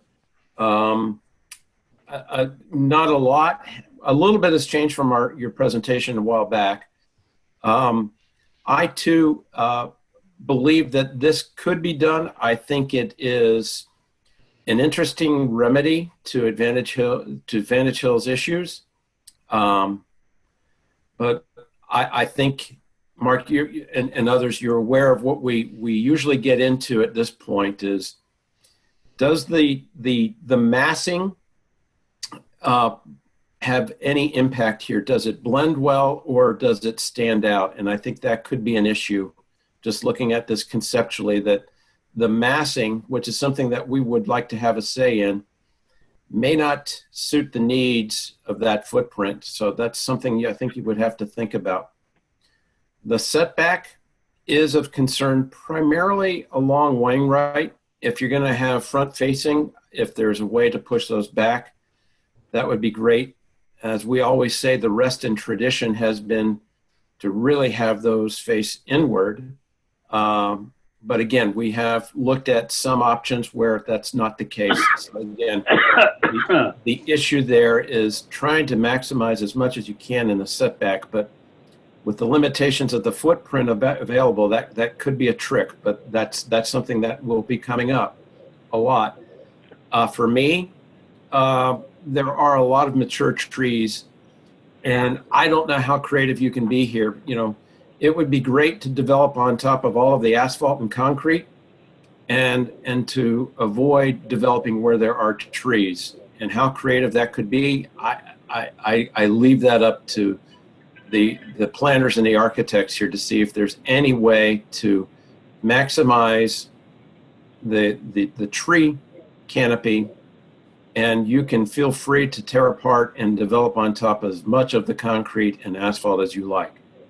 I think as well, I would agree that in terms of design cues, I would ask that you look at the communities around you. I agree that the architectural examples provided are nice, but I don't think they would necessarily fit, especially where this area is. This is where Reston began. And so I think you need to be taking into consideration the architectural cues of the communities that started there, like Waterview, like Hickory Cluster, like Colson, which shares a lot of Waterview, as well as Wainwright. I understand you put those up purely for example in terms of trying to get an idea of how we could look at the footprint and square footage. That's fine. but I think you'd have to take into account the design cues. And then Karen brings up a very good point. The stream there is obviously going to be impacted. How you incorporate that after the fact is going to be as important as mitigating the impact to it during any potential construction. So with that, those would be my concerns, which I think some or many of them are just rehashing what others have already shared. But conceptually, I would say that it could be done, but I think you'd have to take into account everything that I at least rattled off as you go forward. So with that, Mark, I'll give you and your colleagues an opportunity to have any words. That's all I have at the moment. Yeah, I appreciate that. I'll ask Robbie to chime in on a couple of the design details in terms of like the stream relocation and you know, some of those elements, just because he's going to know exactly how they intend to construct it, because they'll have looked at it a little bit closer than I will. I'll tackle and ask Rob to tackle kind of the big picture precedent question, which I think is what's looming in a lot of folks' mind with this. And I'll pick up on what Rob said in his presentation and what Jason alluded to in his comments, is that, you know, independent, I'll say, of whether it's this proposal or others, this is probably not the first, or it's not even the first of these that you have seen, and it's certainly not going to be the last. Whether it is the Fairways apartment building redevelopment that came forward 8 or so years ago, whether it's Fellowship House at Lake Ann, whether it's the Lake Ann redevelopment of the county's Fairways apartment complex, Tall Oaks, you know, you're on the bleeding edge of having to address questions and issues like this, and you're really faced in certain circumstances with the choice of accepting infill development, a la the kind that the county on the its parcel at Lake Ann had proposed to fill in around the existing units in certain respects, or whether it's the Fairways model where it's taking out all of the existing units and replacing them with something else. And the challenge, whether it's this site or others, is that you have this sort of version of old Reston versus new Reston. And you're confronting this, you know, now and in the transit station areas and in other places. And I'll submit to you that it's incredibly difficult, and in certain circumstances perhaps impossible, to accommodate infill development that keeps units that are affordable, that are, I'll call it foundational or generational within Reston's early years of development, while adhering to the old Reston design components of units that don't face the street, that are directed inward with large green buffer spaces on the perimeter. Because by and large, the infill opportunities are on the periphery because of the way the communities were developed to begin with. And so if your preference is for infill over complete redevelopment, there has to be a way to work with folks like Craftmark and others to accommodate that infill development in a way that you know, maybe doesn't adhere totally to the old Reston way of doing things, but in fact can be sited and situated in a way that adds value to the community, as opposed to looking at it as a complete negative, because it is serving residents who live here and want to stay here, as opposed to having to sell their units or get kicked out of a rental building to accommodate it. And so I appreciate the concerns, and obviously are aware of that tension that exists between sort of the way things were developed in the first 50 years and trying to figure out how you can apply that to the next 50 years. Because I don't know that you can, you know, any community, inner city or suburb, can remain the same for 100 years or longer, without adjusting and changing along the way. It's just a real challenge. And so you're going to face this a lot in the future, and it's setting a precedent in a way that you can then apply to other developments when they come forward, because we know they will, as opposed to just saying it can't be done. And that's why we tried to pay attention to tall oaks. It's why we've looked at some of these other things as potential opportunities, because we felt like the precedent in certain respects had already been outlined for how you might be able to do this. But anyway, I'll let Robbie chime in on kind of the details. The one thing I will say on the lighting questions, obviously we have to submit photometric studies to you all before the lighting is installed, so you'll get a chance to review and approve the lighting. So I'm not worried about that piece of it. The traffic, the county will deal with, but it's not a lot of cars in relative terms to be added to this. And the county will make us study that as part of the process as well. We've got the engineers online. You can talk about the stormwater management and kind of how the layouts are there, but I'll let Robbie chime in and ask for help as he needs it. Sure. Thank you, Mark. I'd just like to touch on a few things and reiterate a few other things. A couple questions about architecture arose during the comments. Just want to reiterate that the architecture samples that we provided were really just to demonstrate quality and range, and not necessarily to show you an example of what we'd put down here. We would be designing something unique to the site. I've already actually personally drove all the clusters, taken a bunch of pictures. I have a folder with these pictures. And so when we do the design, what we have now is sketch design, basically, which would happen during the next phase of this project if it was to move forward. We'd be presenting our concepts. And it's our intent is design something that truly would enhance this area of Reston and really take into account what's already existing in this area of Reston. Another question similarly in that vein is massing, some questions and concerns about massing. I'd also like to reiterate that these units fronting the perimeter roads will be 2-story units with a roof, which is exactly what's already existing in the surrounding clusters for the most part. Some of the units would actually measure taller than the units we're proposing. Setbacks are a different issue. When I think of massing, I think of size and bulk. Setbacks are something different. There's been some comments about shifting the buildings back, moving them around. I'd like to reiterate that we really did look at this thing every which way. We looked at it. Could we cluster? Can we build in the middle? Do we need to be held to just, building up against the perimeter roads? And every time we came up with a design, it ended up hurting other areas. And the design we're proposing today is the best balance we could strike with preserving the trees in the southeast side. Yes, we're going to need to take down some trees along the perimeter roads.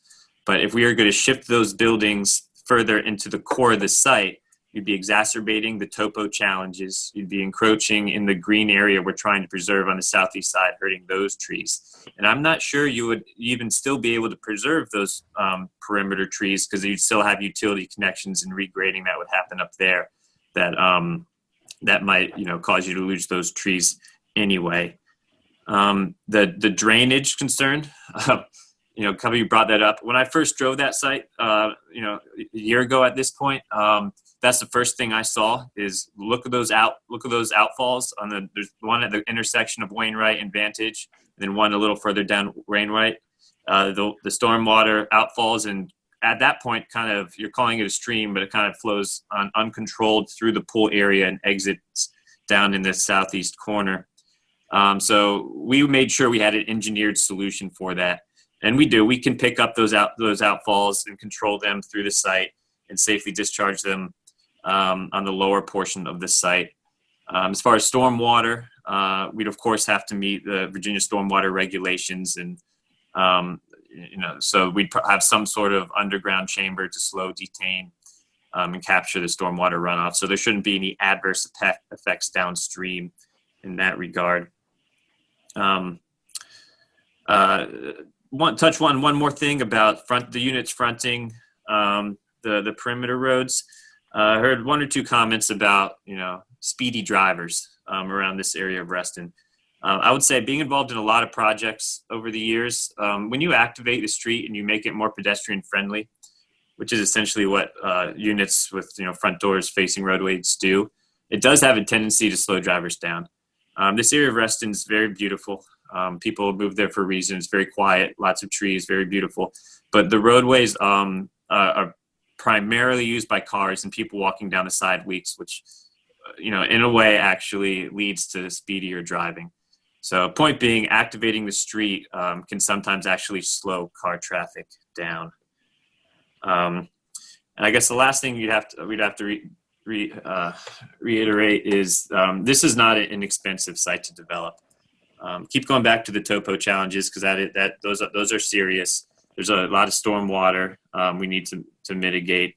And the unit count already is not that large in terms of in relation to the amount of development work involved in making a site like this work.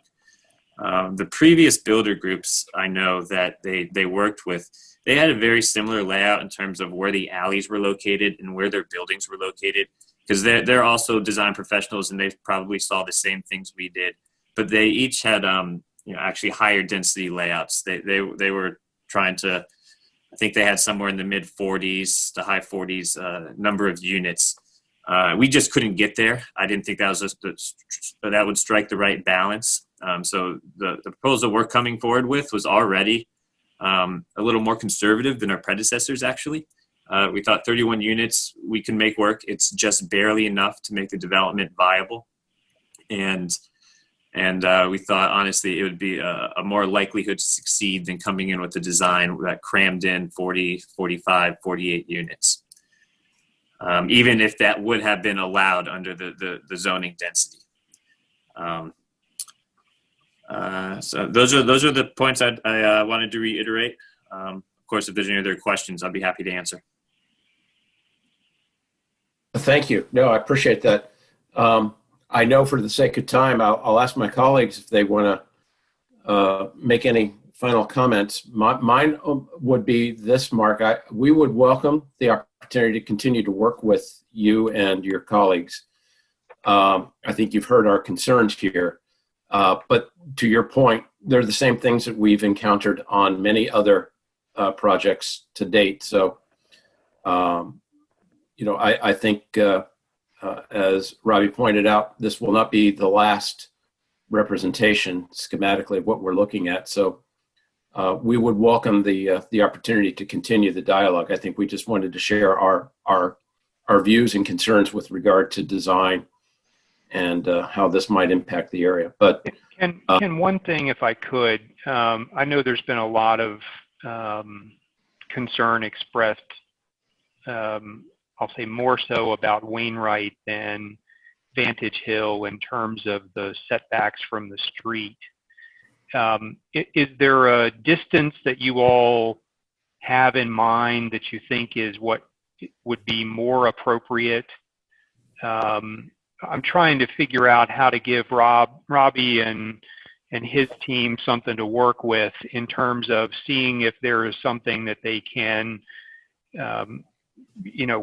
shoot for to try to get at this particular question, because I don't want to leave the conversation that it's a our way or your way choice if there's another option that we can look at. And so if there's a dimension that folks want us to try to hit, then that would be helpful to know, as opposed to it's just too close, because that's not terribly informative for us. it's a good question. What I'll do is go around. Well, let me start with Dan, if you want to have any comments there. I'm not familiar enough with the site to give you an actual distance dimension, but I would say just looking at it, and I've got Street View pulled up right now. I mean, if you could go back enough to get past like that first row or two of mature trees, whatever distance that would be, I think would be a good ballpark to shoot for.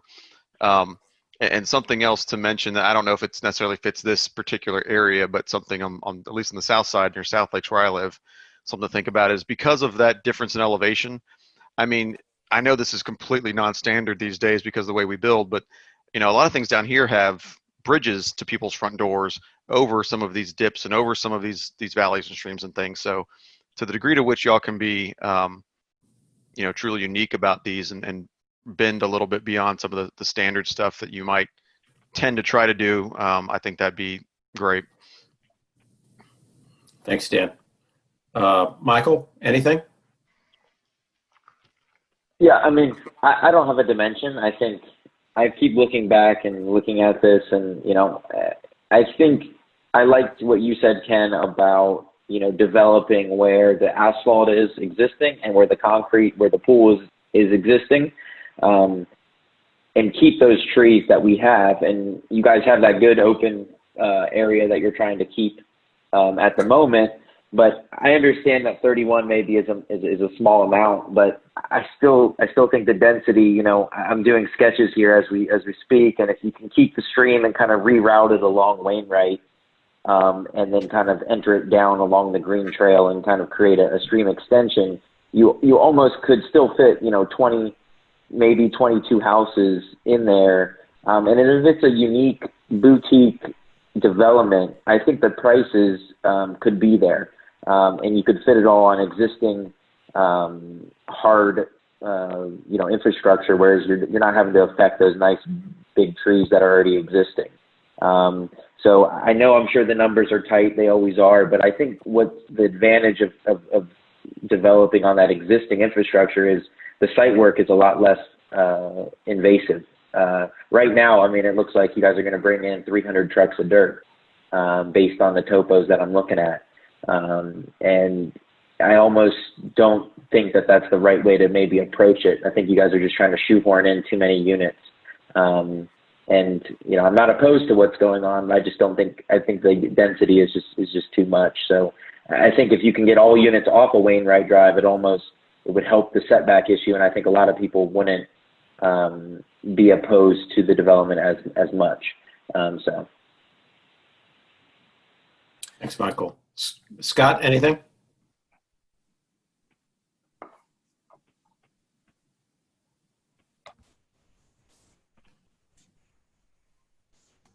Scott, are you there, or are you just nothing to share? All right, we'll come back to Scott. Jason? Sorry, I was muted. Sorry. Okay, go for it, Scott. Sorry, just real quick. I think I'll segue off of a number of comments. I think Mike brought up a good point.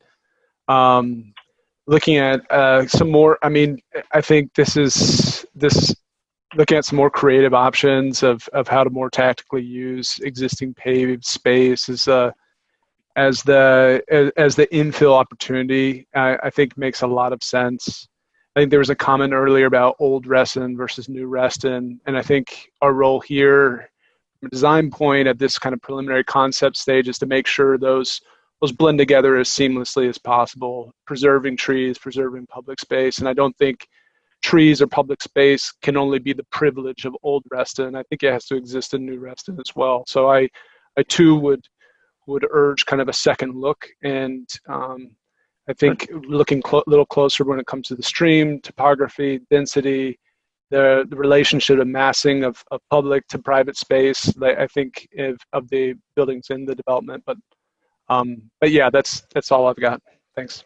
So, and this is Rob from Vantage Hill. Can I make a quick comment here? As someone who's lived in that and lived in the condos, and remember, our members are the ones who, I mean, we have board members and obviously people who live in that building that's going to be right up against this development, right? You know, as we looked at it, number one, probably 70% of those units that are on that map are already on hard space. They're going over where that giant parking lot is. They're going over where the pool decks are. They're going over where the pool is and where the pool house is. The tree areas that are really getting impacted is really that one line of trees along Wainwright Drive. And as somebody who pays the bills for taking out trees, I can tell you they're all dying. Okay? And I don't say that lightly because we've lost a ton of oaks in Vantage Hill, and it's really sad. Okay? And we love our trees. But that tree canopy is changing as we speak in these meetings with those old full growth trees. They're all in decline. Big bunches of them are in decline. Okay, so that is a piece of this puzzle. The other part of the puzzle is that area described as the open area on the map. That's actually, most of that is tree canopy today, which is a big, and quite frankly, is the giant oaks, or a bunch of giant oaks in there. So that area, that whole open area, most of that area to the right, I don't know if you can see it, but there's a light dotted line where those two inner rows of townhouses meet. There's a light dotted line. That is the current pool. So that, I don't know if annotate works. I don't know if I'm allowed to use annotate. Doesn't. Can you see my mouse? Can you guys see my mouse? No. Oh, okay. So, but there's a light rectangular dotted line that kind of hits there. That's where the actual pool is today. Okay. So the inner row, both inner rows of the townhouses and that whole outer row along Vantage Hill are essentially all going into what's already hardscape. Okay. Okay. And most of that, quote, open area is largely trees today, with some grassy area as well. And part of our design direction as well was the attempt to maintain the green space along the Reston Trail, as opposed to massing the houses right on Reston Trail, which is a very heavy use trail. Thank you, Rob. I think I have one more helpful thing to add if I'm still off mute. Can you guys hear me? Yes. Yep. It has to do with the open space. Our engineer did some calculations before the meeting. We neglected to bring it up. The existing open space on this site is 1.1 acres. That's if you take out, the area that's improved either by the pool or the pavement. The post-development open space is going to be 0.8 acres. So our development is only proposing to decrease the open space by 0.3 acres. And also the concern about the trees along Wainwright, maybe some of them are already in decline. Replanting is also always possible, doesn't always get brought up. I know that doesn't solve a mature canopy problem, but planting the right species in the right location does help make sure that you're going to have trees in the right place to mature where you want them for decades to come. Okay. Ken, would it be helpful, or I guess maybe to try to draw this to some sort of conclusion, would it be helpful if we were to provide some overlays of the proposed development on top of the existing hardscape infrastructure areas so that you can understand the relationship between the existing and the proposed? And then I don't know whether, Robbie, you can tell me whether you guys have done any investigations of those trees, but maybe that's something along Wainwright we could get into, that if they are in fact in decay, that, would that make a difference? Because I'm trying to figure out how to respond to the comments that we heard with squaring it with Rob's knowledge of the community and what's good and bad about what's there today. Yeah, Mark, I think that would be helpful in terms of, otherwise I think we will get into analysis paralysis this evening, and I don't want to impact anybody's time, but I also want to make sure that that we listened as well as we could, and I, for one, am not opposed to what's being presented. You heard from my perspective the things that concern me that I think my colleagues would share as well. And to your point, yes, anything that would assist in terms of, this is going to be a complex one, not that the other projects we've been involved have not, but this is complex, and any time and effort that you are willing to put in to show those types of overlays would be helpful. I would take into account those individuals that are closest to the development, say an individual on the Colson side, maybe Rob, maybe you can do this, and maybe somebody on the Wainwright side. When it comes to setbacks, what I'm trying to see is if there's any way to protect some of those trees, but as importantly, just, you want to make sure it blends reasonably well. There's an existing setback with the other communities. If there's a way that you can get close to that, that would be my suggestion. But the overlays could help. Yeah. This is Jason. Can I make a quick comment on the setback? Please, Jason. We were on that and got off of it somehow. I just wanted to say, from my experience in a lot of urban design situations, a 15 to 20 foot door yard from the front sidewalk, 15 being very adequate a lot of the time to create a nice streetscape and actually start to enhance the canopy that's there and for the long term. So just detail wise, that and Mark, maybe that's some guidance for your team to look at that a little bit of a setback to create some of that green area, but also to either preserve or grow new tree canopy, I think would be great. That's a very good point. Thank you, sir. I have a point from somebody in the audience from RA Leadership would like to have a superimposition of the layout of your plan over a winter aerial photo and a summer one, if that's possible. Allow our friends, the applicants, to take that into account. I'm muted. Look at this.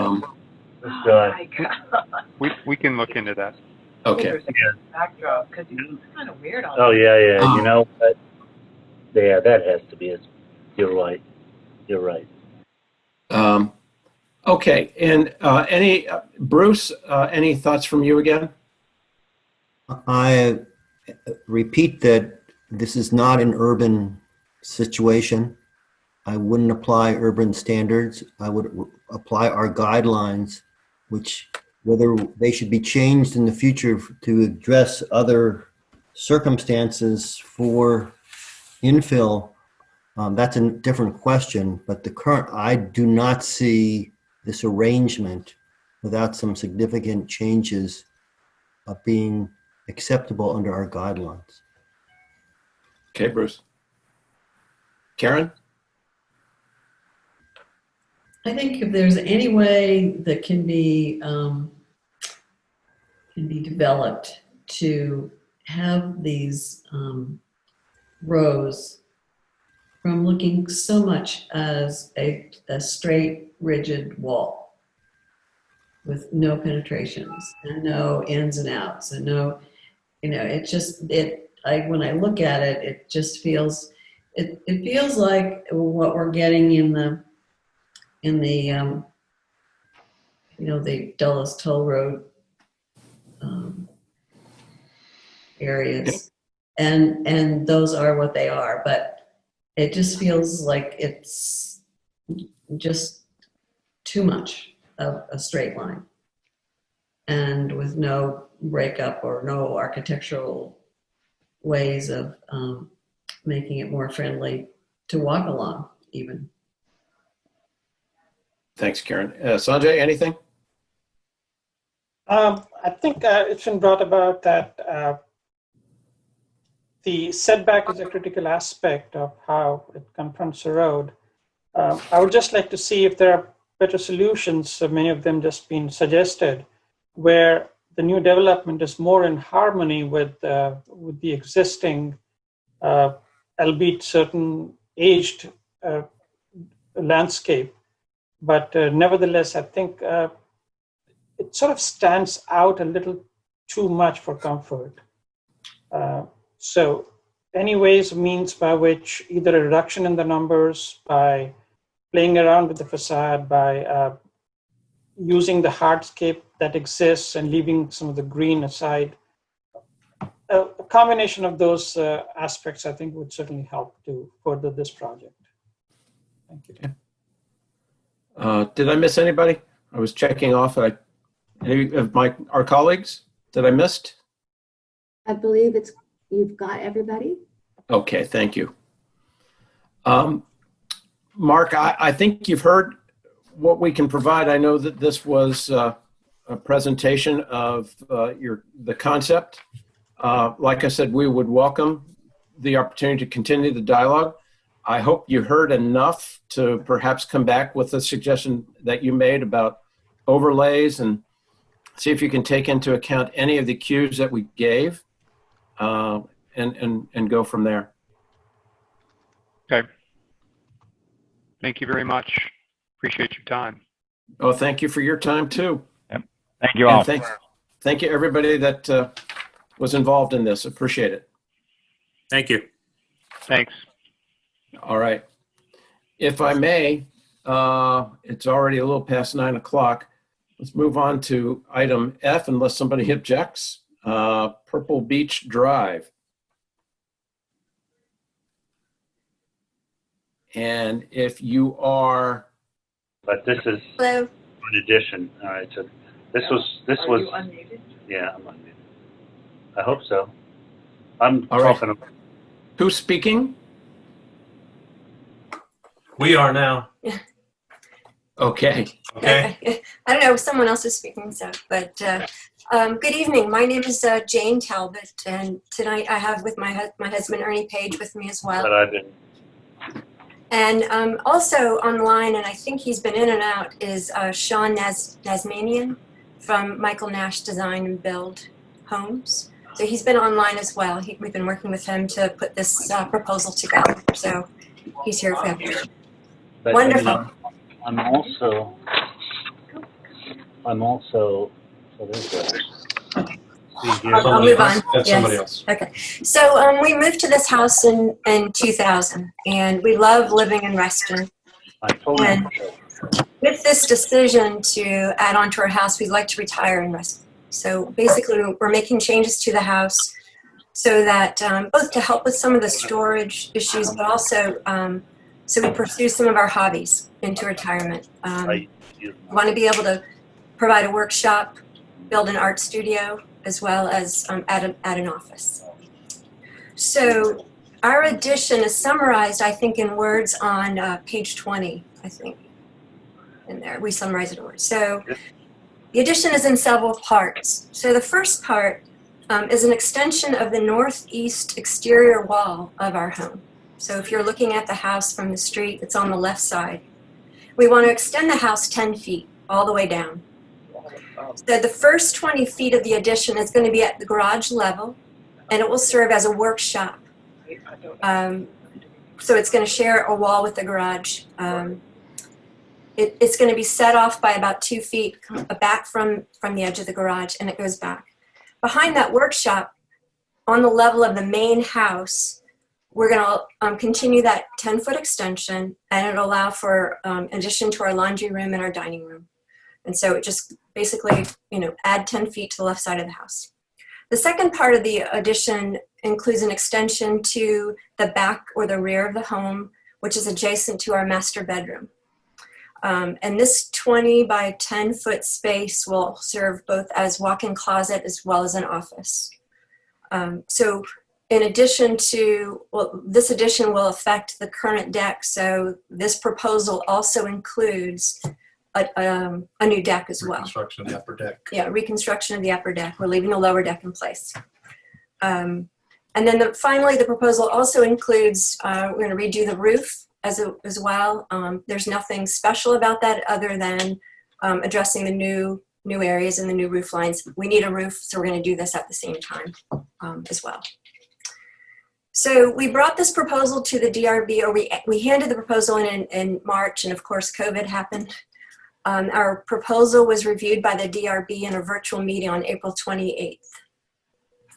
Decision letters on page 5? 6. 5. The DRB came back with 2 issues and 2 questions, so it deferred to come to you. And the first was to provide a detail on the driveway modifications, and the second was to provide additional information regarding zoning requirements as they pertain to the left side of our property. So we submitted a letter, and that's on page 6. And in that letter, we responded to the 2 issues that DRB raised. And the first was, I think there was a confusion. There's no planned extension to our driveway because this workshop is not to be part of our garage. It won't be a 3rd car garage. Right. So we're not putting a 3rd car garage. We're putting it's a storage area and a workroom. So the recommendation that we had when we drew up the design from Michael Nash had us offset it by 2 feet and then to incorporate a garage door. So it made it look like a 3-car garage, but we're not using it as a garage. We're not accessing it like a garage. It's for gardening equipment and other things, the trash cans and else. It's unfortunate the elevation drawing had a car created in that drawing, which was a mistake and it shouldn't have been there. So we had them redrawn, and I think slide 12 shows you a new version of that elevation without a car, without a car. To Ernie and I, the style and the type of that specific door is not we will take your recommendation. We put that there thinking it made it flow. But if that's not to your liking, we're okay to change that. But right now, we left that as a garage door. And then with respect to the property line, the rear left corner of our home is 27 feet from our property line for the property boundary. The distance to the front corner, left corner of our house, the house is canted, so it's got to be larger or longer, wider than the 27 feet. So it's greater than that. So when we use we're both golfers, a rangefinder, we come to be about 60 feet from our neighbor's home.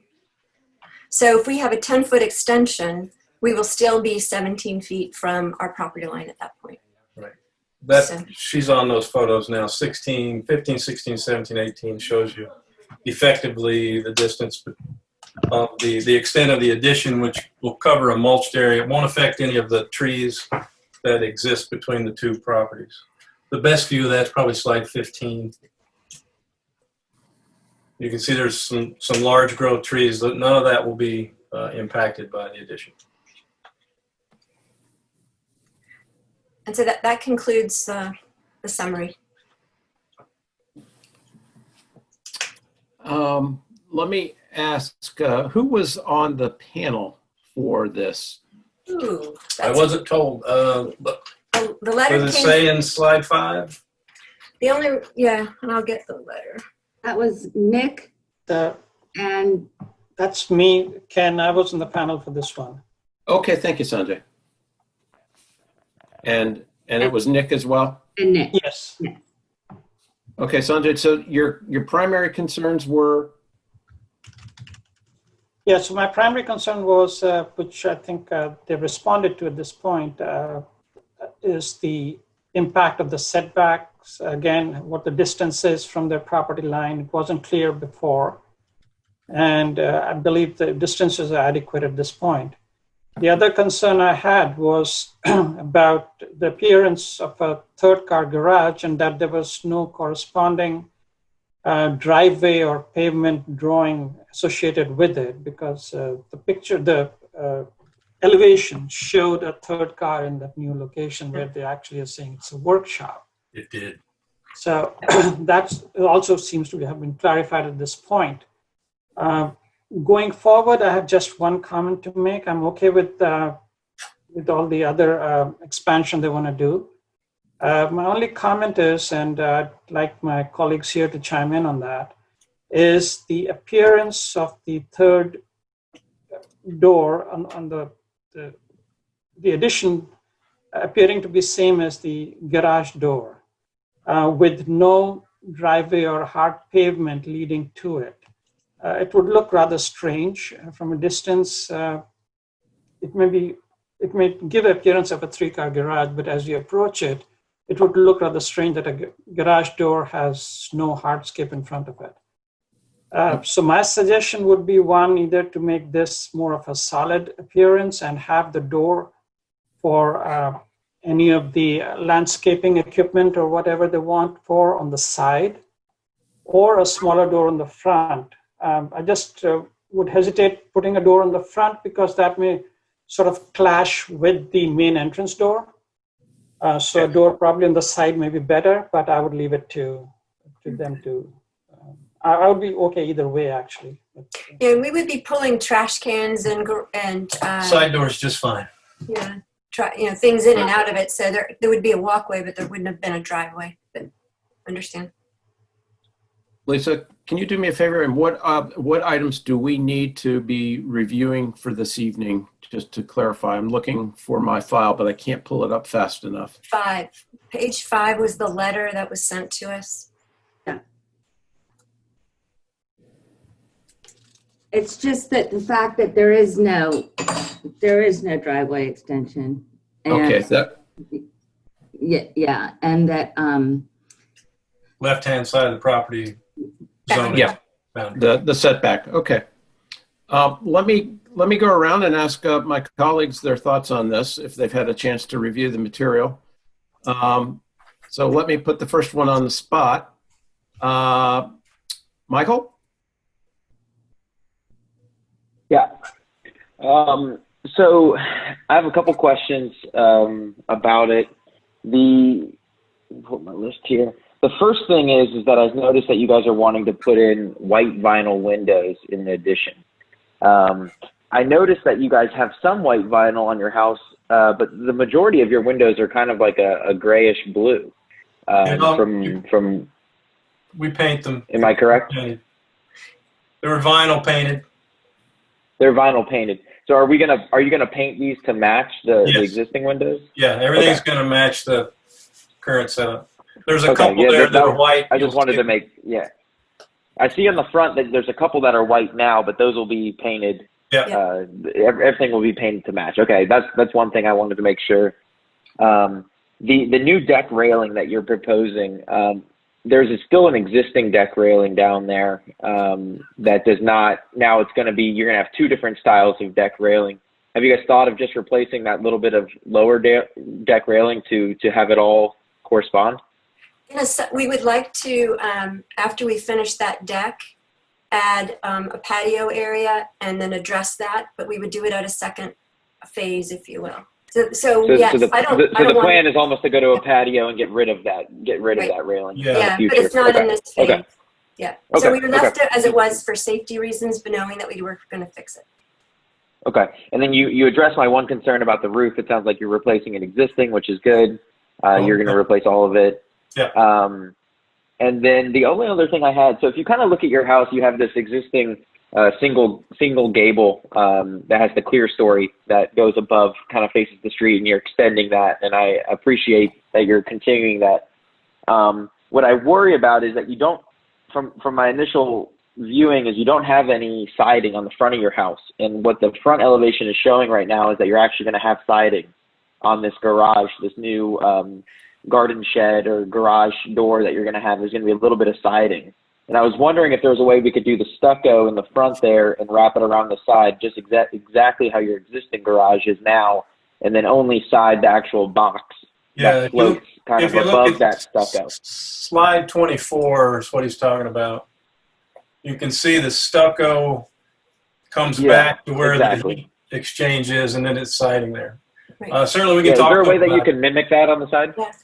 I will say, just for, and I shouldn't say this, but that stucco is just paint and it's been very difficult to repair and replace.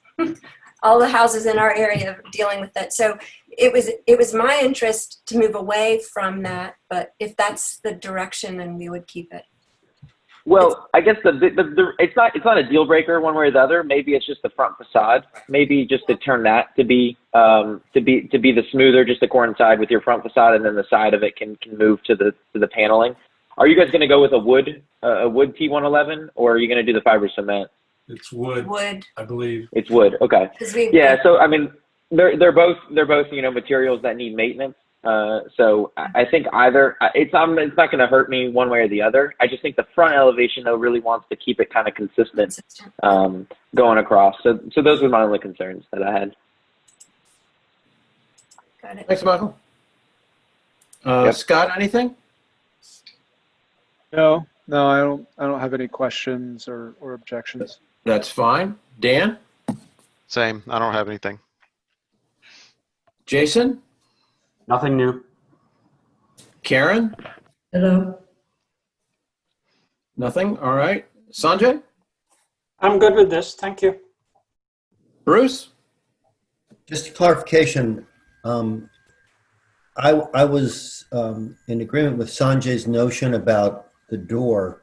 So with that in mind, everything else I'm fine.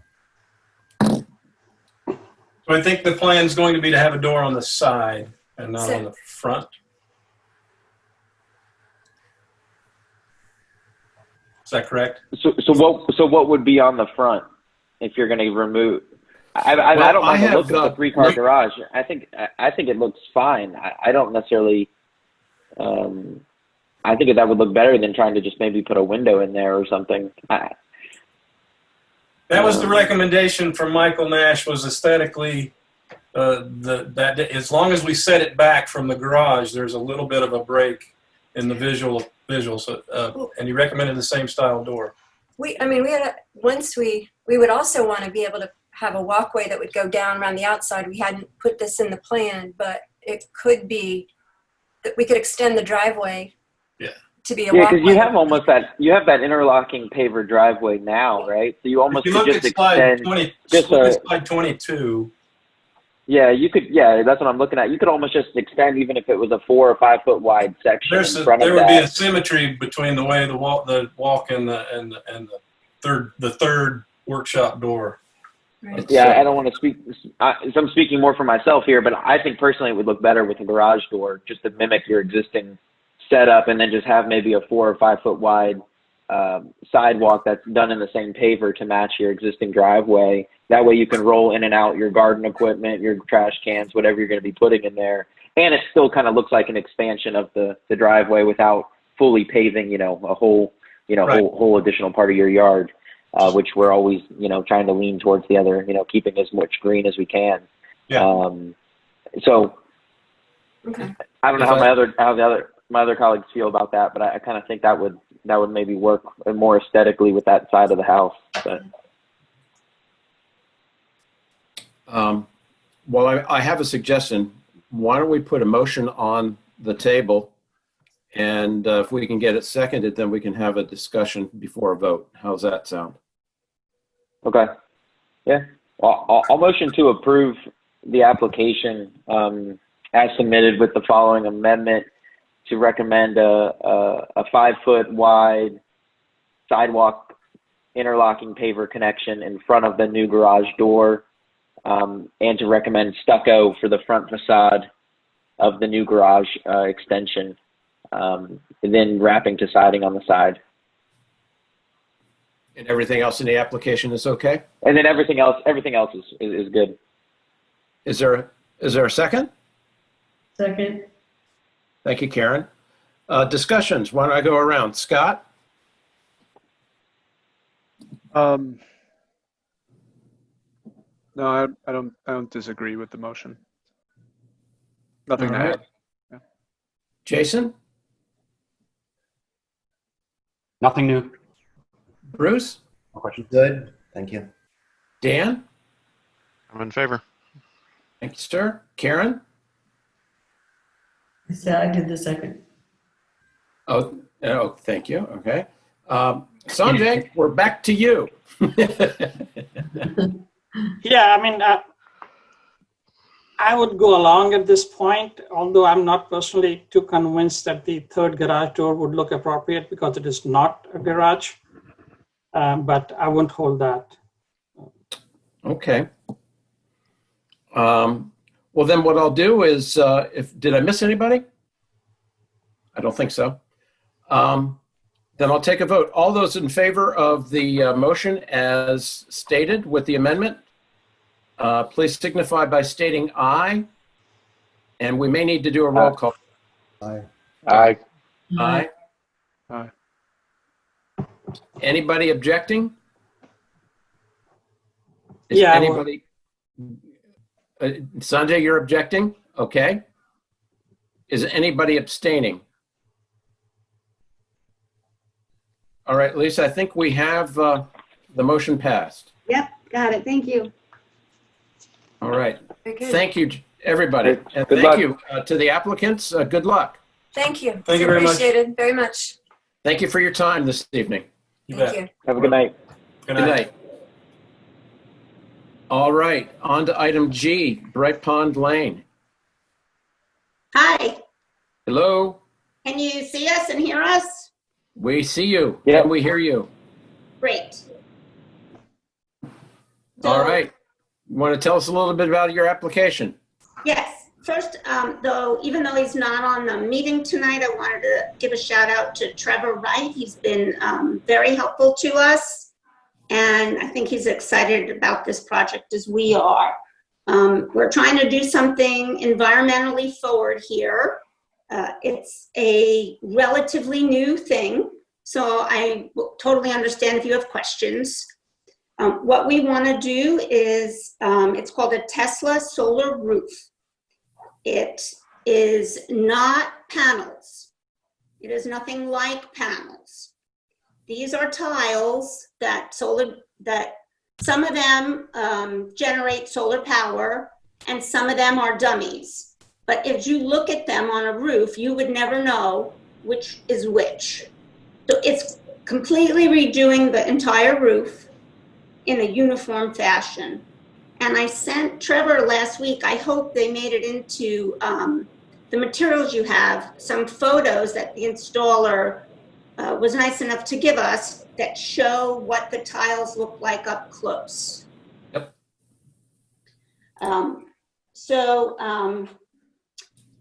It's like I said, it's environmentally forward, it's uniform. The entire roof will be the same materials.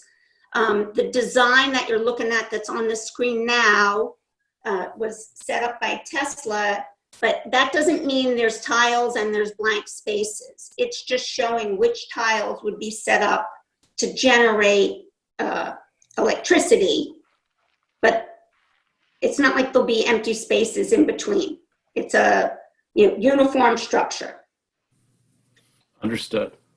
So we're happy to answer any questions you have. I'm not an engineer and I don't have all the science behind how it works. I think it's beautiful. All the wiring, if you're worried about that, will be internal. It'll go into the attic and then into the garage, where the boxes will be. And then the way it works is any power that's generated more than what we need will, Dominion Power buys that from us. They're required to buy that. And then when we need more power than we're generating, we use Dominion Power and we get a credit on our bill for the power that they bought from us. Very good. May I ask who was on the design? I assume this went to a panel. It was the same, Sanjay and Nick. Yes, okay, very good. Again. Oh, hi, Sanjay. Okay. No worries. All right. Do you want me to proceed? Yeah, please. Sure. The only reason we thought about forwarding it to the full board is because this is a precedence and many more will follow. As far as the technology is concerned, as far as the looks of the roof is concerned, I'm all for it 100%. We had a question about, again, I think we wanted the whole board to weigh in so that such issues can possibly be in future addressed once a directive is in place. The thing that happens here is that the roof color changes dramatically, and we weren't sure how that would look from two perspectives. One, with the existing color of the home on the exterior, and secondly, how this would sit in the neighborhood where one roof is totally different. Again, I would love to see this technology come forward. I think we just need to set some kind of a directive so this will enable people to actually move forward with such projects. So I don't know what more I can tell you about the color. It only comes in black. So it's not like we have a choice of going with a different color for the roof. Understood. our neighbors signed on, nobody's Well, got concerns about it. let me ask, are there any affected parties? I mean, affected parties here, Lisa? No. Okay, very good. No, I appreciate that. And I'll also note that, on our block, not everybody has the roof, a brown roof like we do. So there are dark gray roofs, there are light gray roofs, there are brown roofs like this, there are sort of a taupey, mixture of colors on some roofs. But it's not uniform. So it's not like we would be sticking out and everybody else has a brown roof. Very good. Okay. No, I appreciate that. Let me ask my colleagues then their thoughts on this. Karen, why don't I start with you? Okay. I went to see it. I have no problem with it, with the color.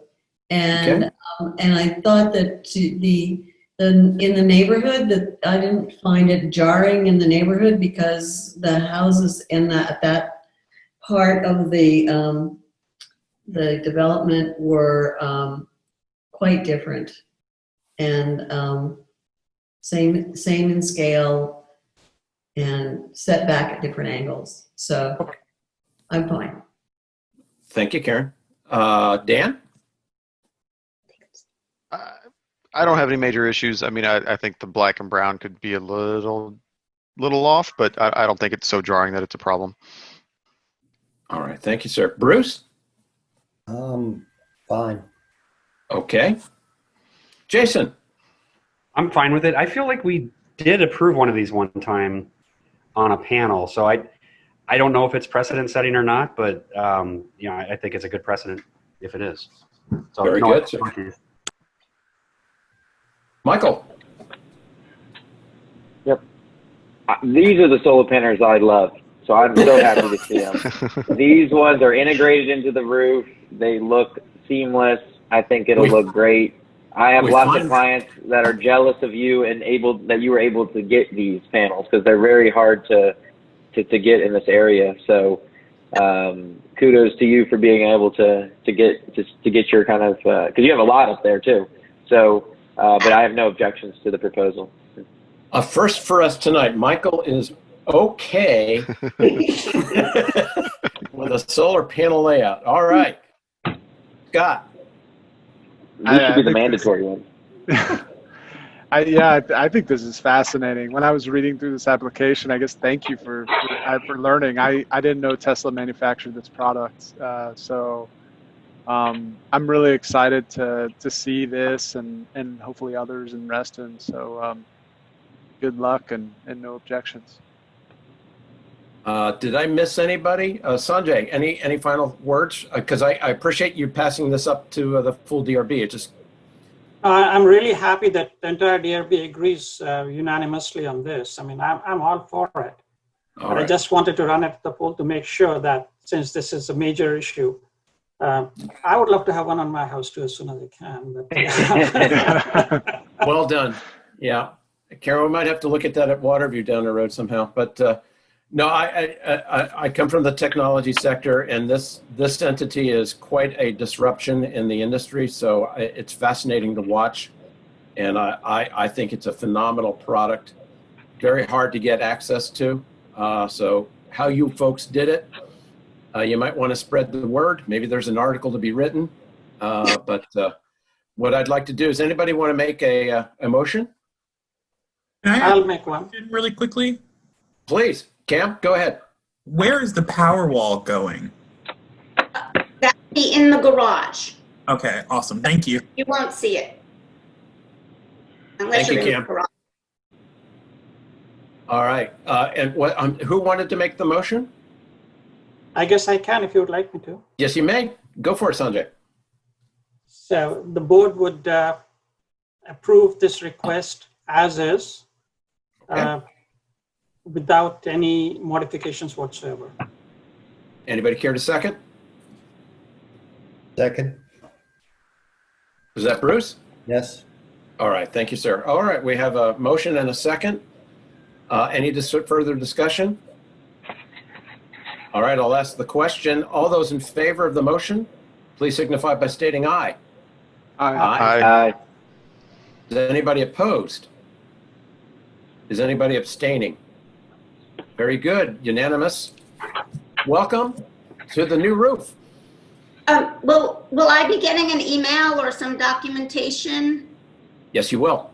Great. Can I, at this point, I have to submit documentation to Tesla to tell them we have the HOA approval. It's the last piece before, you know, we can set up an installation schedule. Can I go ahead and do that? Lisa, you want to advise? It will be sent out to you in 1 week from today. You'll get it next Tuesday. Terrific. Thank you. You're welcome. Thank you, Lisa. Sure. Good luck, folks. Thank you very much. Thank you for your time this evening. Thank Bye-bye. Bye. All right, we're on to item H, Whitney Park Cluster Association, site lighting. Hi, Ken. This is Dan Gordon here. I'm at the top of your screen. I'm the property manager for Whitney Cluster.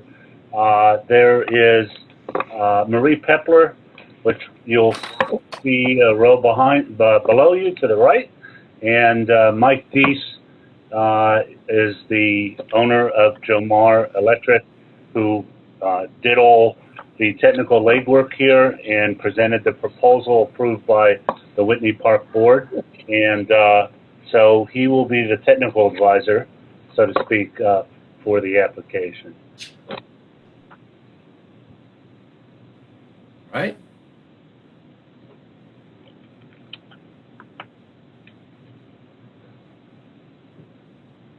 So who wants to continue with the...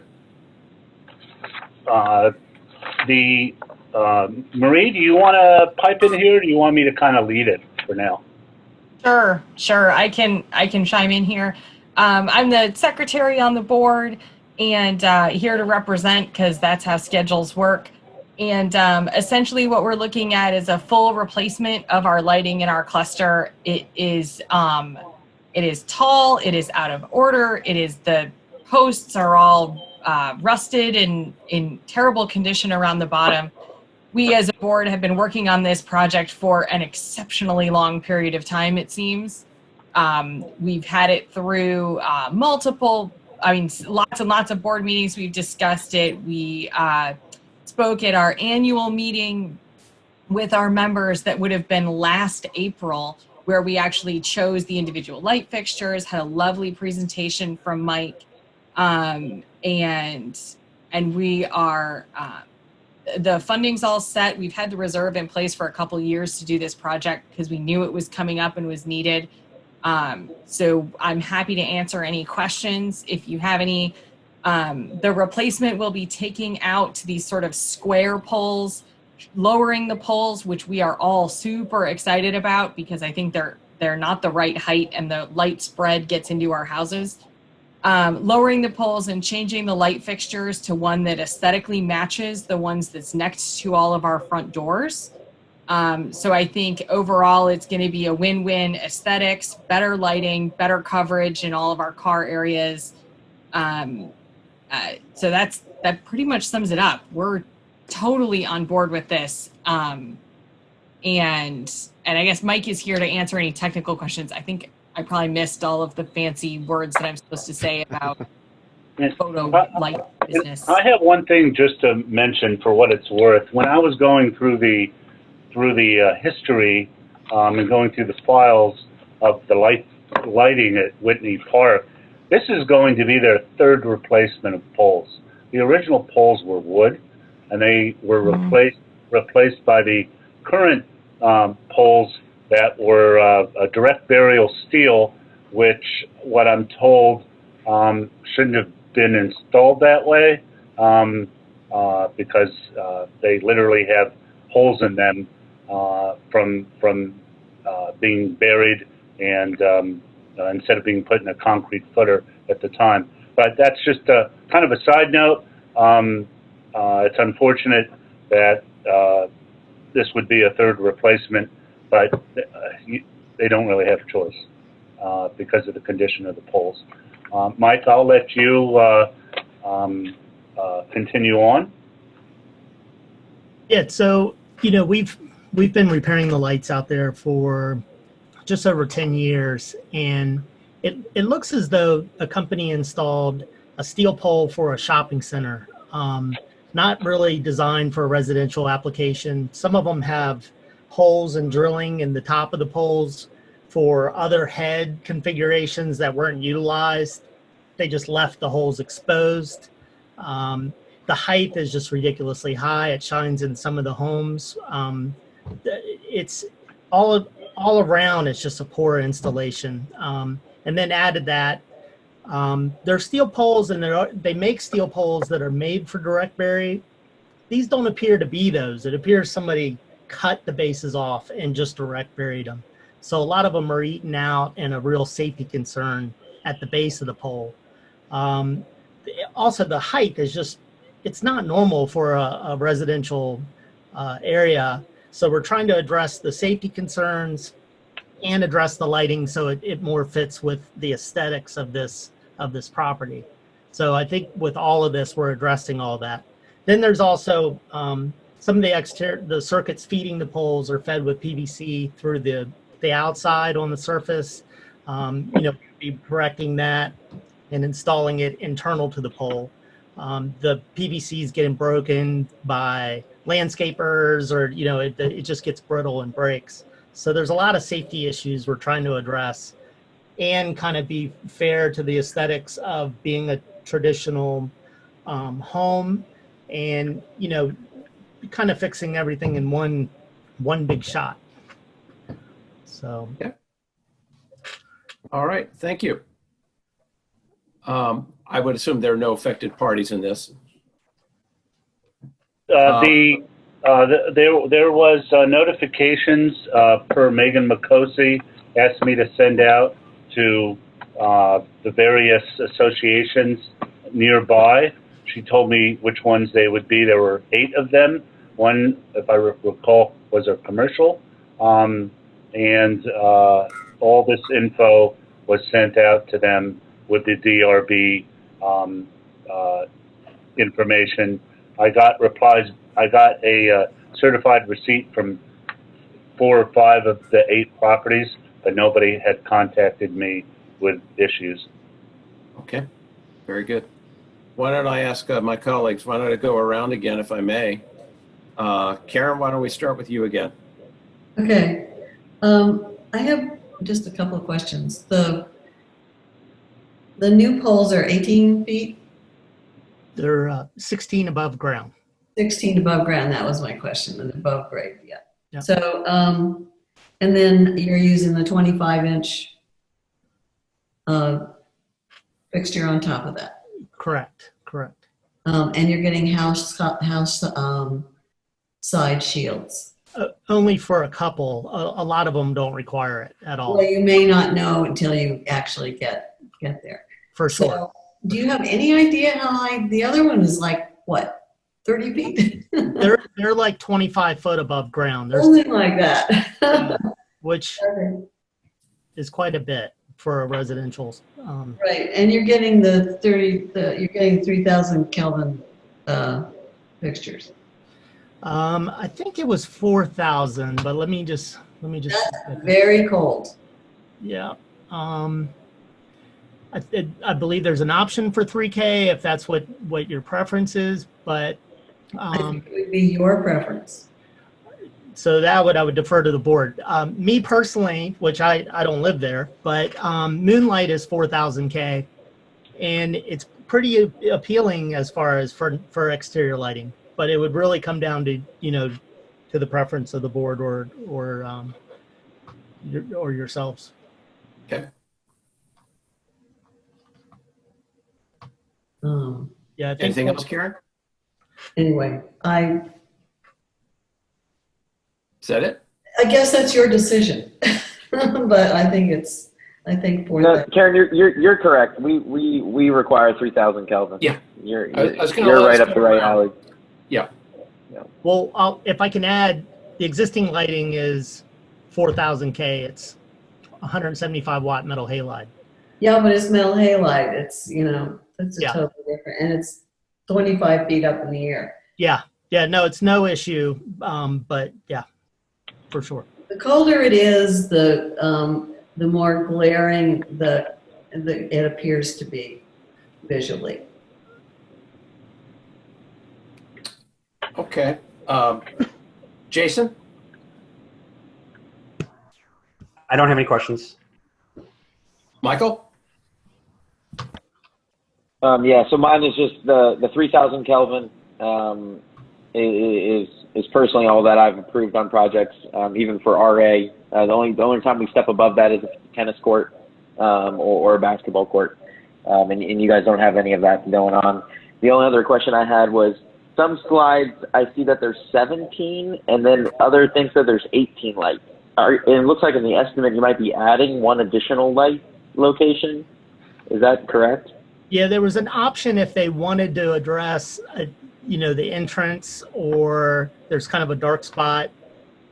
It's just if their preference was to add any additional poles. I broke out pricing for them to do that. They're not opting to do that. They're planning on just replacing one for one with existing. Okay. And they'll all so just to do the 17. Yes. Yeah. And they'll all be Okay. at spots. None of the locations are moving for the poles. Great. Yeah. I think the fixture was a good selection too. It matches good with the existing lights on all the houses. I think it works very well. So good job. Great. And you'll actually see them. Yes. Yes. Thank you. Sanjay? I was looking at your photometrics plan. I couldn't really read the numbers. What foot candle lighting are you getting at the ground level? Below the poles, I think we're at 4 foot candles is the max. There's, and it tapers from there. A lot of them are at a half a foot candle. Okay. I think we gave a higher resolution copy, but yeah, it's still through this document. It's a little hard. Yeah, I'm trying to zoom in, but I couldn't read the numbers there. Yeah. Okay. Well, that's good. I mean, the only other thing was that Michael brought up anyway, it's that 3,000 that was recommended by an in-depth study that I think about 4 or 5 months ago was presented to the board. Yeah. Together by RA and the Fairfax County. So we're good with that. Great. Thank you, Sanjay. Bruce? Nothing additional? Thank you, sir. Dan? Nothing else. Thank you, sir. Scott? Nothing additional to add. Very good. Did I miss anybody? No. All right, Matt, I have no questions. Anybody want to put a motion on the table? I'll motion that we approve the lights as submitted with 3,000 Kelvin for the light temperature. Very good. Do we hear a second? I'll second that. Thank you, sir. All right, we have a motion and a second. Any further discussion? All right, all those in favor of the motion as stated, please signify by stating aye. Aye. Aye. Anybody opposed? Is anybody abstaining? All right, you have a unanimous vote on that with one app missing in for the night, but it is approved. Great. Thank you. Thank you. Thank you for your time. You hung in there with us. Yeah, Thanks for waiting. I got a little worried when the first one lasted an hour and 10 minutes. It went pretty quickly after that. I think you have to thank Lisa and Cam and team for putting together the agenda. I think they knew that might be happening tonight. Yes. Now, very much so. I joked around with Megan saying I needed to have a buffet of coffee and snacks for being last on the list. My iced coffee is at its end. Yeah. But now it was worth it because you got new lights coming. So yes. Well, Okay. thank you, everybody. And at least I'll wait to get the letter from you in a week or so, and Mike can move forward on getting everything lined up for his side. Great. Great. Thank Great. you. Thanks so much. Thank you. All right, for my colleagues, is there anything else? We are at the end of the agenda. No, I motion to adjourn. Does anybody care to second? I'll second that. All right. I think I heard Sanjay, but I saw Bruce raise, so I don't know who Okay, wins on let that. Bruce do that. That's fine. All right. All right. We have all those in favor of the motion, please signify by stating aye. Aye. Aye. Is anybody opposing and caring to stay? All right. Anybody abstaining? No, All right. Thank you, everybody. Thanks, I appreciate it. everybody. Lisa, Cam, team, everybody, thank you for your time tonight. Thank you. Have a good night, everybody.